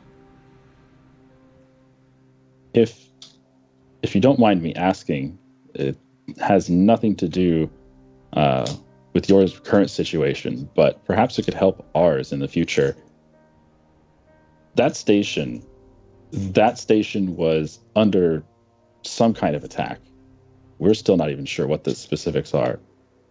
But have there been any other stations like it that you're aware of that have suffered a similar fate? Like, is this the first time you've seen this type of attack? Well, I don't know all the details of the attack, of course, but from what I understand and what you said last night, it does sound fairly familiar. It sounds like a normal Dark Elder raiding party. They actually have these holographic fields that can change the look of their ships, and they pretend to be Imperial transports or frigates, and that slides by, and then they get close enough to be within visual range, and then they can do whatever they want. Just shake my head. That is truly terrifying. Very true. Do you know of any safeguards against this type of not cloaking, impersonation that they do? He thinks long and hard. Well, I know of one. Shoot them. Big old smile on Garrett's face. In all seriousness, should you have a very powerful psyker on board, you may be able to reach far enough across the gulf of space that you can try and get a connection or some kind of reading off of them. They aren't human, and they don't tend to employ psykers for some reason. Just going to take a note of that. Mental note for Garrett. Takes a couple minutes for him to figure out what he wants to remember. But the fact that there were psykers involved in this, and we didn't find any psykers, and the Dark Elders don't employ psykers. Try to remember that. Okay. I don't wish to hog all your time, Don't worry Captain about it. Julius. I do appreciate your talking to me in private. Absolutely fine, Garrett. And the wine. And the wine. It's always nice to have someone who enjoys the finer things in life. Indeed. Thank you again. And I head out. Okay. Anyone else want to hit him up? I want to check the Sky Beast. I want to see how it's doing. Sure. Yeah, the Sky Beast is there. It's doing pretty good. You check it over. It looks like it's been given a little lick of paint. It looks like any damage to it that might have been caused has been fixed or welded. There are a couple of new hull plates in some places. It looks like that a little bit of armor has actually been added. Not much, but these sort of disposable, sort of ablative carapace sheets have been attached in a few places to the underside of the belly and across some of the larger sections of the hull. Does it still have the turret? It didn't really have a turret before, but it does have the dome. glass dome, yeah. The dome, yeah. I look happy with the work. Approving nods and such. Everything seems fine. Okay. Carolinus, you would notice that from amongst the equipment and stuff logged, as you didn't really have a chance to leave under the most preparatory of circumstances when you left for the station, you notice that along with a lot of the stuff that's been dumped in the cargo bay, picked up from the last planet, was in fact a shipping container. As it was registered in your name. No one seems to have noticed anything other than it is a shipping container. Okay. And it's not completely out of the ordinary for Mechanicus to haul around a load of tools with them, etc. So And where's that at the moment? it's in one of the bigger cargo bays down the bottom. Oh, okay. Fantastic. Okay. Anyone else want to do anything before you get to Surrey Custodes? I guess requisitions, but that's going to be later. Cool. Do you want to plan what you want to do for your... I was going to say, at some opportunity, Caroline's would seek the attention of the captain, specific to ask about the availability of a certain item that he's interested in. Okay. Sure. You ping Captain Julius, and a few hours later he comes down to your cabin. Ah, Carolinus, lovely to see you again. How are you doing? I hope the journey. Doing well, Captain. Thank you. I wasn't quite expecting you to come to my cabin in person, but thank you very much. Anything for a friend of Ravan, don't worry.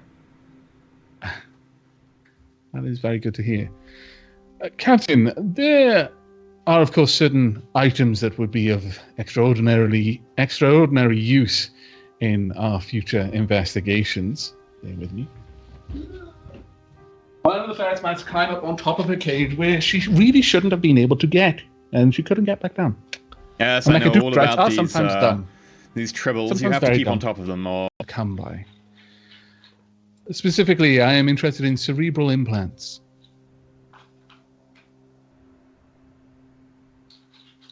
these things are, well, they're a little bit more specialized than I'm used to dealing with. I can certainly put out some feelers for you.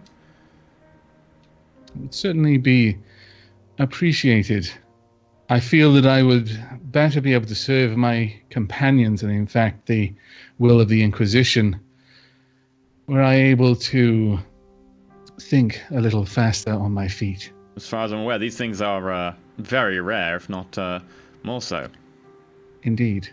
Indeed. Of course, I wouldn't make such a request without an intention of trade. And at that point, I draw out both the splinter rifle and the poison dagger I have. I acquired these items on our last investigation. Do you guys just have some sort of armor you've brought with you? Wow. When you eliminate as many foes as we do, sometimes their belongings happen to end up in our cargo bay. So you want the brain implants, which are what? They are minus 40? Good cerebral implants, yeah. Good is minus 40.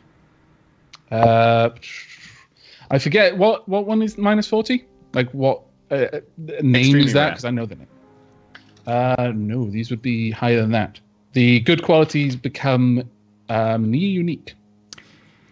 They're very, very Yeah, rare. the splinter rifle and the poison blade will not help you at all with requisitioning these. Effectively, it's like, look, I need to buy something worth £100. Would it help if I throw in this 1 penny coin? Like, it's effectively like that sort of level of, like, he's Okay. like, I can have a look. This is tough for him to trade with. And you're offering him a very rare item, which is a minus 30. The rules themselves are that you need to have a rare item to get a bonus on the test. So you're missing a big gulf there. That's unfortunate. I wasn't aware of what rarity they were. That's hence the RP, so it makes sense. See, I don't feel bad now. If it was very rare for a rare, and I didn't even have to make a skill test, that's like fantastic. I'm good now.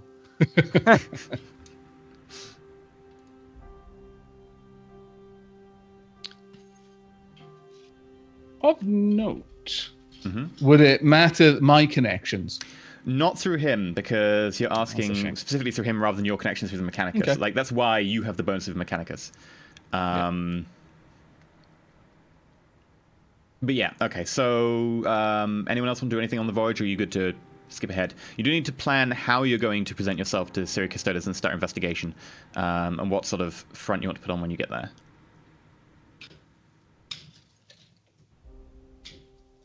We would have to have a look at the files first to see what the best front is. I'm definitely not going the prisoner route because that removes all power and we're already deniable assets. And so we're definitely not going that way. That's a horrible plan. What if we implant Carolinus as a prisoner? He can hold his own in a prison riot.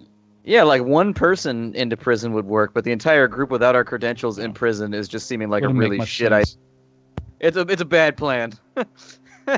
We are already super secret agents that are deniable, so it's like, What happened if you put a tech priest in a prison? I'm pretty sure it's like the beginning of a joke or something. What happens if you put a tech priest in the prison? Like, would they take away his mechadendrites?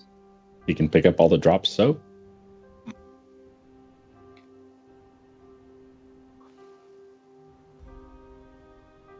I would suggest that we have a look at the data slate and we get all the pertinent information down for what it is we're supposed to be doing and what leads they've furnished in the first place before we come up with any real plan. He gave you the data slate. Yeah, that's what I'm saying is as a group we should go through it. Okay, I'm banging on Cash's door. Come in. And Garrett enters with a bottle of wine and 2 glasses. This is how you come up with the best plans. Okay. This is where it all starts. Like, got plans for the evening? Cassius, yeah, I wanted to start looking over, what is this place called? Sire Custodes. Have you opened up the data slate yet? No, not quite. I was hoping we could all come together to do this. Is everybody else close enough for my micro V to work, or is it just too much I think space? we're all quartered in similar locations. Okay, so I micro V'd in that Garrett and I are having a first look at the information for the next mission, and we'd love to have further company and input. I make my way there over the next 10 minutes. Yeah, I'll go straight there. As Cassius turns on the data slate, I uncork the bottle, pour a glass. My hand almost as a reflex extends outwards when I hear it's placed wine right in bottle. your hand. There we go. I So I pour begin another one for sipping myself. I only brought and 2 going- cups, but whatever. There you go. And I start going through the information about the mission. Okay. So Sire Custodes is a penal world, which means the entire world is given over to the effective maintenance of it as a prison facility. The world itself is barely habitable. In fact, if you're outside for too long without a rebreather or preferably a vac suit of some kind, you would eventually die. There is a compound in the air which is a little bit too acidic and it will eventually erode your lungs. The air itself there is a little bit too dense as well, so it will eventually cause some long-term damage.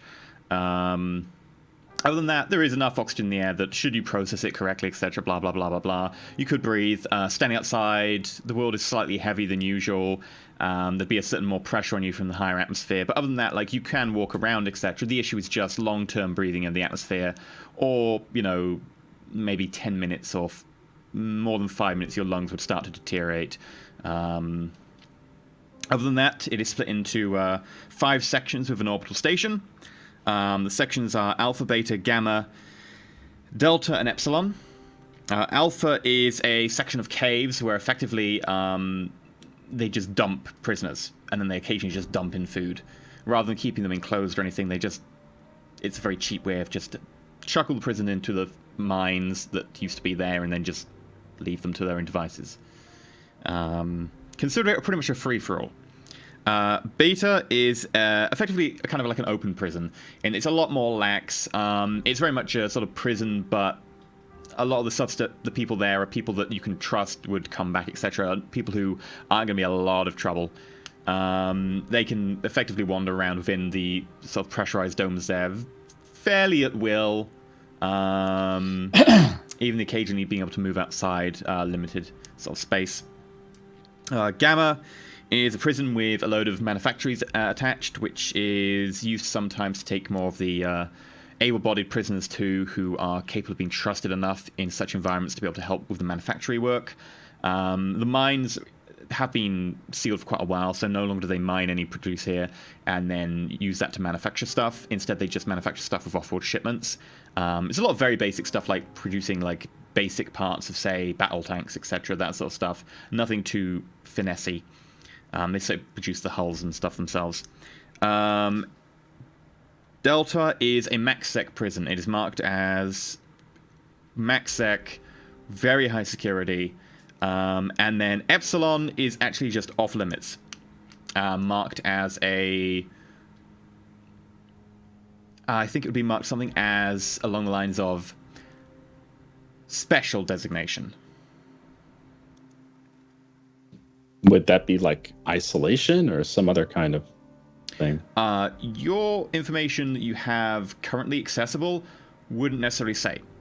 You can ask for more information on this.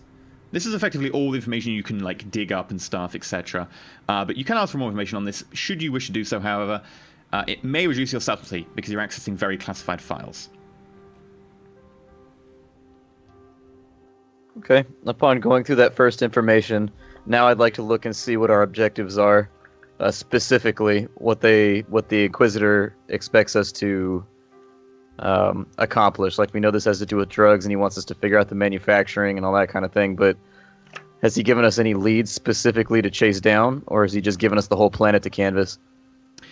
So effectively, the primary goals are to find out who is producing and working on these drugs, specifically because they want to find out who's got the cranial leeches, who is breeding their cranial leeches, shut that down, wipe out all the cranial leeches possible, because they are a Xeno threat, and they are not great. You put them in someone's brain, and they do bad things.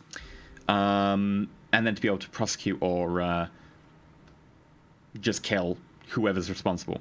Now, of course, the more people you can get to actually stand a trial, it just looks better for the Inquisition. That's great, but you can just kill them. Summary judgment is within your power, as per normal. Since it's just me and Garrett there now, has everybody arrived? Carolinus and Branda do make it there shortly. Within the wine is still in the bottle. Put it that way. Okay. Well, I see if the slate has any information about what the symptoms of these parasites are. Not bad. Good call. The only noticeable, obvious one is extreme susceptibility to being persuaded to do things. You become very suggestible. Is there an environment where the leeches will survive outside of a host? Like where they're born and where they're raised? Like, is it cold? Is it warm where they're from? Like, what kind of environment do they prefer? That information is not really available. It looks like, effectively, it's not really covered. No one really knows. There is some suggestions and musings that it may be possible to grow them in a vat of some kind. Some sort of mass spawning is suggested that maybe they do natively. But most of the actual experience of these cranial leeches has come from sort of the end result, or from people attempting to mass breed them in vats, etc., to get more cranial leeches to be able to use. The actual end products that effectively the people are manufacturing is the drug that is then born inside of someone's head when the cranial leech releases a load of pheromones and enzymes and stuff to be able to try and make someone extremely susceptible and to live inside there. They just let the leech sit in there for a few days, and then they can harvest the stuff from the person's brainstem. Does it enter through the ear, or like what orifice do you put the worm inside the host through? It seems to suggest that the worms are capable of burrowing, but it doesn't really go into any more detail than that. Okay. So perhaps it leaves a mark. Seems possible. I'd be willing to bet you would know if something was burrowing through your head, and there'd be some indication left. Physically, anyway, some kind of wound. Maybe a surgical implantation. Okay. Well, we need some kind of cover if we're going down to investigate this. My suggestion is that we reprise an old roll that we've already done before from when we went to Arnhouse, and we go to the Manufactorum under your guide, Carolinus, and we say that we're from the Mechanicus there to do checkovers of the machinery, essentially. It seems like the obvious place to start, unless anyone else has any complaints. I'm not really too keen on being dropped into maximum security or into a penal cave without any credential or means to control people. That worked on Arnhouse due to a specific set of circumstances, the high presence of my brotherhood on that planet. I do not feel that a lone member of my order with a retinue of ragtag mercenaries would be as easily concealed here. This is a secure facility. They will be on high alert. Okay. Well, would it be perhaps possible to fake our documents to say that we are guardsmen or janitorial people of some kind? Or perhaps I add members of the Ministorum there to simply collate and collect numbers, figures, bureaucracy, essentially. That would give us access to all the things we need, since no one would turn away the Ministorum in a place like this. This is specifically a place where the Ministorum would have an active presence. If you feel that you're able to acquire suitably well-forged documentation, then this does seem to be one of the better routes to travel down. And as far as the sectors, where should we infiltrate first? I think the cave idea is right out. I would just take that one off the table right now. If we have a way in, I'd like to have a way out. And that does not seem to leave us a whole lot of exit strategies. Is there any indication on the data slate as to where they think the drugs are coming from? How they think that it's from the planet in the first place, maybe? Process of elimination, effectively having a large number of people in a controlled circumstance where you can sort of go through a lot of attrition and no one will really notice. It's So the there's only one in no the record subsector. of ships flying off the planet with strange shipments or anything. Well, not really, but then again, the chemical itself, you don't need very much of it. You could just hide effectively like a few milk bottles on an entire ship.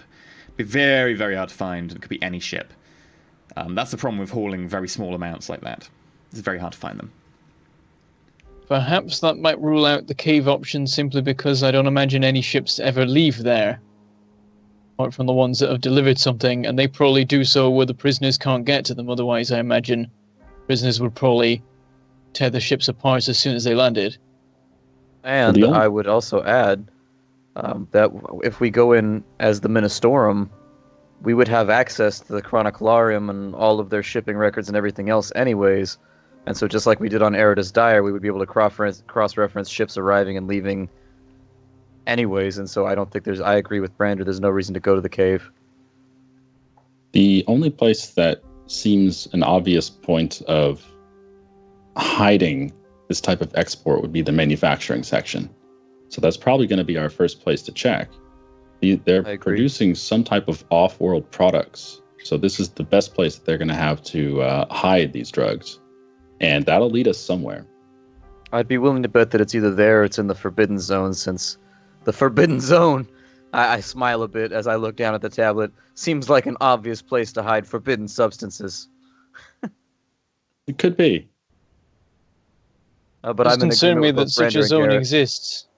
It's possible that if that is the source of the drug, that those in charge of the prison are in on the conspiracy as well. Indeed. Have a care for the mechanisms, the rooms, the tools, the energy required to run incubation. These are unlikely to be things that prisoners can easily acquire without the guard's knowledge. I agree with Carolinus. It's likely that someone with authority is in charge of this operation. Perhaps they came across the worms and decided to use them to make the prisoners a tad more obliging, and in the process figured out that they could also extract the material and ship it off for a tidy sum, on top of making their workload easier. It seems like a likely scheme. That had crossed my mind. It's a dangerous prospect to assume the use of a parasite to control a prisoner, and yet that seems as likely as any other suggestion. I agree. What does a guard captain want? He wants obedience from his wards. And if they won't give it willingly, perhaps he found an outside-the-box way to do it. And to profit We from do it as well. assume that the guard are a part of this, and honestly, I do not believe that we can afford to assume that they are not. And it does make our alibi, our credentials, a little bit more difficult. The assumption that they would not turn away a member of the administratum is quite likely true. But that doesn't mean that they need to make it easy. Or that accidents might not happen if we start asking the wrong questions of the wrong people. How much power do you think it would take? It says here, it suggests that they be bred possibly in vats or something along those lines. How much power do you think that sort of hardware would draw? Because if we can access their power records... It is very difficult to say. It is very difficult to say without a thorough knowledge of the requirements, the incubation requirements of these creatures. It could be as little as a little daylight and warmth. It could be as much as dedicated generators, churning up nutrient paste, feeding it into artificial wombs. I couldn't tell you. I know nothing of these parasites. But perhaps if we could acquire further knowledge, I could make a more educated guess. Certainly. In order to go along with our ruse, if we are going to take the guise of members of the Administratum, we would have to talk with our dear captain and see if he could furnish us with parchments, auto-scribes, that sort of thing, because without them, I doubt that we'll pass for being members of the... Have you ever seen a member of the Ministorum who wasn't carrying around all kinds of inks and quills and books and things of that kind? I've not. There are going to be difficulties. Not least, my presence. whilst certain that I could be there as a servant to the Administratum. It is perhaps fortunate that Brander has recently lost a leg. If a member of the Administratum were to require the services of the Mechanicus to ensure that a recently acquired mechanical limb not go awry, it's a little easier to explain my presence as a personal physician, certainly an easy alibi for me to work with. Absolutely. I'm in agreement there as well. I think this plan is coming together. Okay. That is probably a good place to end it then for tonight. Agreed. So, you're planning to hit up Sere Custodes and infiltrate your way onto a penal colony. That's going to be all kinds of interesting next episode. So, Indeed. do you want to pimp out what we're doing Wednesday and our Patreon before we say goodbye? I think we do. Because it's gonna hurt my ego if you guys don't come hang out on Wednesday. I'm gonna be like, but EE show is better than mine now. What? So on Wednesday at 1 o'clock Pacific time, we're gonna be doing some D&D. You guys have been very, very generous with the show, and one of the rewards for that was a second showing a week. And so now we're playing D&D, where I am the DM, and the players include Enter Elysium for the first time. Not to add any additional stress to you, but I happen to know there's quite a lot of people who intend to come watch that who don't watch Dark Heresy because their personal preference in game setting do not align with the dark 41st millennium, but they're extremely eager for D&D. So no pressure. No pressure. But if you fail, there's people you don't even know who are going to be disappointed in you. There's levels of disappointment, and then there's disappointment in At this point, the hype is too high. But do show up to watch us fail spectacularly. I haven't GM'd in like 10 years, so this is going to be really, really interesting. We'll see how this goes. I'm sure it'll be fine. The practice session was fun, so... Practice session was really fun, yeah. Especially but aside from that, if you wanted to add more bonuses, like we've got cosplay coming up next, and then after that, we've got tabletopping in person in the UK. That's where we were going, correct? So we could actually have everybody in the same house playing games. If you wanted to contribute to making that happen, you could do that through patreon.com/roll4it. If I get the house I'm going for, is a 5-bedroom house with a sauna. Yeah, buddy. Buddy. Are we gonna be streaming from the sauna? That'd be amazing. Yeah, we're gonna just all sat around our towels. Roll for it. No, you do realize that Twitch's rules, we have to wear tops, so we'd be boiling to death. Yeah. I'm letting you know. Sorry. I'm going to be on that Buckminster the entire time I'm there. I've always wanted Bucky, and I'm going to find out. Burn down the Who's Juice. Who's Juice? Oh, no, Bucky. Who told you this? This is bad. It's on. It's Stejo's fault. It's on. He was like, you got to get Bucky. And I'm like, oh, we're getting Bucky now. Let's go. No. So bad. Who's Juice? Oh. So yeah, there's cosplay and possibly an in-person show, which will be interesting. That'll be so many things to set up for that, but that's a goal.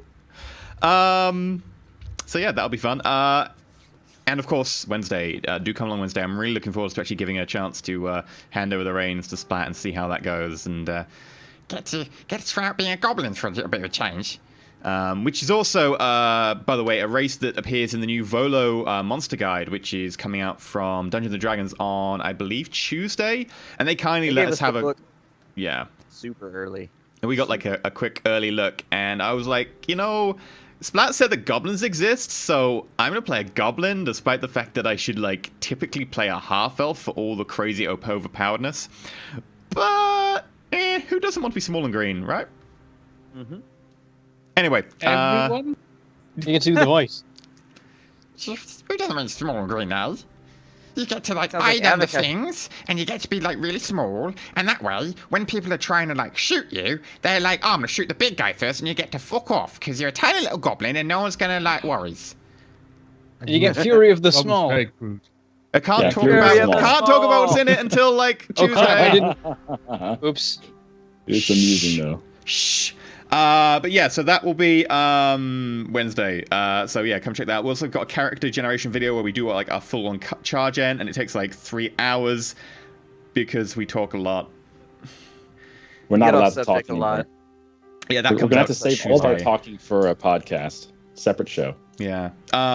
Would it be a good idea to just quickly introduce our characters, like very like what we are as effectively our name and our class and race, just to get people hyped? Or do we leave that to Wednesday? Yeah, let's leave it to Wednesday. I think they're hyped enough. Holy Yeah, shit! true. You give them a teaser, they're gonna be expecting us to be like the best people ever. Yeah, so no pressure splat. Anyway, so until next week, Avak, what are you doing? Where can we catch you? Well, I'm currently on Twitch and YouTube with /Avac and Twitter with the Twitter handle down below. Oh, the one with the underscore. Yes, indeed, the one with the underscore. And I am currently playing through Stardew Valley, recently started Civilization 6, and continuing with RimWorld. And I'm probably going to be finishing off Zombie Night Terror very soon. All the house hunting, taking a lot of time, unfortunately.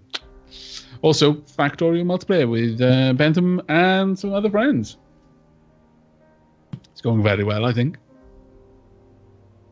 Bentham, what are you doing? Where can people catch you?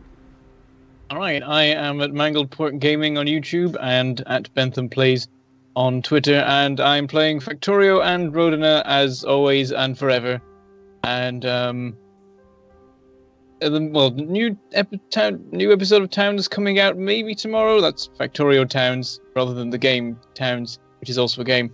At the moment, it's all about building walls. I can't seem to escape that it's all about building walls. That seems topical. Anything else?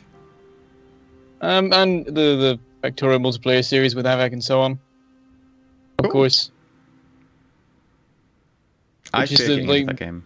Like quadruples my episode rate because I never make videos because I'm terrible. You're on the show though, which means like you're But automatically you show awesome. up for the stream, so that's good. I know that's hours of video time. That counts. It's the best video time. It counts. Splat, where can we find you and what did you do? You can find me on YouTube at Splattercat Gaming, youtube.com/Splattercat Gaming. Currently playing Tyranny, playing a little bit of Owlboy, playing a little bit of Clockwork Empires.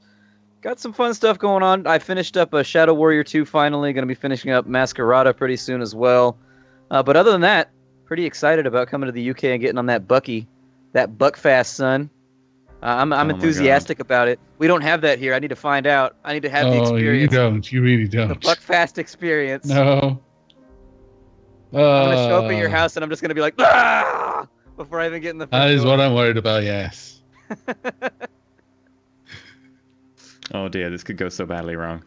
Indeed, it could. That's the problem. It will. If it can, it will. Shen, who are you and where can we find you? Hello there, my name's Shen. You can find me on youtube.com/Shenner2 and twitch.tv/Shenner, where I've been playing a lot of Transport Fever lately. It's a lot of fun. It's like Transport Tycoon Deluxe, but with a high updated temperature? graphics. Yeah, high temperature, no. Still poking at Stellaris with the Leviathan update and Civ 6 because it's fresh and new and I'm enjoying it. Sweet. Awesome. What about you, E? Oh, thank you for asking, Avak. That's very kind of you. You can catch me over at twitch.tv/Enter I believe we are playing every Saturday, and I think we're going to be doing Hearts of Iron Great War mod, since that's the first one that just came out, and it's kind of topical since this is Remembrance Sunday, and Armistice Day was Friday, also Remembrance Day. And I'm also playing on the channel. I've got that VOD going up in parts. I've also got Millennium Dawn mod. I'm just doing a quick trial let's play with that, playing as the United States, where Trump's won, and we are about to launch an invasion of Iran. Because it's kind of hard, because I picked a mod where I started in 2016, and kind of everything's very set, and the problem is NATO is very large, so there's not many people I can attack. So I've got a choice of China or Iran, and Iran's a little bit easy to pick on. As well, I'm playing the Stellaris Leviathans because that's amazing fun, and also Tyranny because that's a lot of fun. And I think I'm also playing Civ 5 with Biffa doing multiplayer because I don't have enough series already. At some point, I've also maybe tempted to do a Factorio series, and I know that people have been shouting at me to do that, including Avak. I mentioned briefly on Twitter going, I might do Factorio. And Avak hit me up immediately on Skype. Was like, "Did you say Factorio?" Indeed. I was You like, know, "Oh, no." someone's gonna clip that where EE says, "And next we're going to invade Iran." So how Well- evil have you been, Tyranny? Like, how evil have you gone? I've gone kind of lawful evil. I'm like trying to just get the lay of the land before I start doing my real evilness. Yeah. People in my comments have been like, "Why you should be like bashing people's heads in left, right, and center." It's like I'm not really able to bash in Archeon's heads because they're kind of badass, but I will soon. We'll build up to it. What That's about like you? I've gone Judge Dredd with it. Like, there is only the law, and I am its arbiter. You know, like essentially, I've got like an Adeptus Arbites thing going on right now, where it's Nice. like, I rule on something and you listen. I don't care how powerful you are, because I am the voice of whatever the hell that I guy's am the law. I am the law. That It's a movie bit of was a so power bad. trip, but it's cathartic. Oh, the Stallone one really was is. horrible. The But recent with one Carl though, that Urban was pretty good. amazing. It was amazing. Shot. I loved it. He never took his helmet off. He was always scowling. Oh, it was so good. Frowning rather. Yeah, the recent one That was was really good. amazing. It's such a shame that it bombed at the cinema. Oh, I know. I was gutted about that. 'cause It I did was so like, well "I on want more DVD like though, this." but they'd already said, "No, we're not going to do a second one," basically. And it was like, "But the Such a DVD shame. sales, look, it's doing so well." Such a shame because it did And it's so always well. on the most popular on Netflix. If you go to the most popular movies, it's always on there. Because 'Cause it's it is amazing. It was a amazing. really good action movie. It was an Yeah. amazing action It's movie. like it's got a decent enough script for an action movie. Like in terms of action movies, it's actually a really good script. It's a I mean, I really, think- really well shot. Like I would watch that over and over again just for the cinematography. Like, yeah, the it's so cinematography was well good with shot. the drug use and everything. And the yeah. character was represented so well, so faithfully. I feel the character was represented. The Yeah. only thing he lacked was the gigantic jaw, yeah, that's fine. We can give that a pass because everything else about the way he portrayed the character was spot on. Like The only, really the only thing spot that on. isn't accurate is the Four Horsemen. But Well, the that's thing kind of with the analogy. giant, the thing with the giant jaw is that like Ron Perlman can't play everything. You know, like he needs some time off every now and again. So Why? But why? I want Ron Perlman to be every actor. Damn it! So does he. But Dread is awesome. There we go. That's your homework for this week, people. You can go watch Dread again. yeah, Yes. you won't regret it. Hot shot. Unless It's you're not under like we 18, in have- which case we totally don't recommend you watching it at all because it's totally not applicable for you. Against the No. law, you will be. Yeah. You will be found guilty. You'll be in the tanks. It'll be 10 days in ISO cubes. Yep. Anyway, so yeah, by the way, thank you very much to these people down here who subbed at a certain level on Patreon or above. They are doing an amazing job. Splat, you're just pointing at your name. Yeah, I think they're over there. you're looking Is at that, your that dick. right? Yeah, that's the right Or is it way. The other way. Shen's got it. Wait. Shen's got it. I don't know. Uh, It's that way. It's that way. It's over yes, yeah, right. So thank you very much to find all of our is, Patreon like- people who make this possible, and of course you've made the second day possible. No, down there. Yeah, yep, there we go. And also possibly even cosplay, which we're moving towards very close to cosplay, so I'll be really looking forward to being able to do that. And then I can dress up as a goblin. Basically, I want the excuse to wear more armor. Anyway, thank you very much for watching. Doesn't show up like Blix from Legend. I'm just going to be terribly Oh, sad. I know exactly what I'm getting for armor. Like, when I wrote my character description, I got pictures and stuff, so I went on the armor blogs that I used to look at for, like, smithies and stuff, and I know exactly what I'd get. Don't worry. You don't need art. It could just be a picture of you dressed up. Yeah, totally. I think totally. that would be good. I'm down for that. But yeah, anyway, thank you very much for coming along. We'll be back not just next week, but also this very coming Wednesday at 9 p.m. GMT, 1 p.m. PST. That is 1 hour Mark it on your calendar. later. Set your phone usual. alarms and all that sort of stuff. You should also do Twinkle, that. But that's 1 hour twinkle, twinkle, later than twinkle. usual. So just bear that in mind.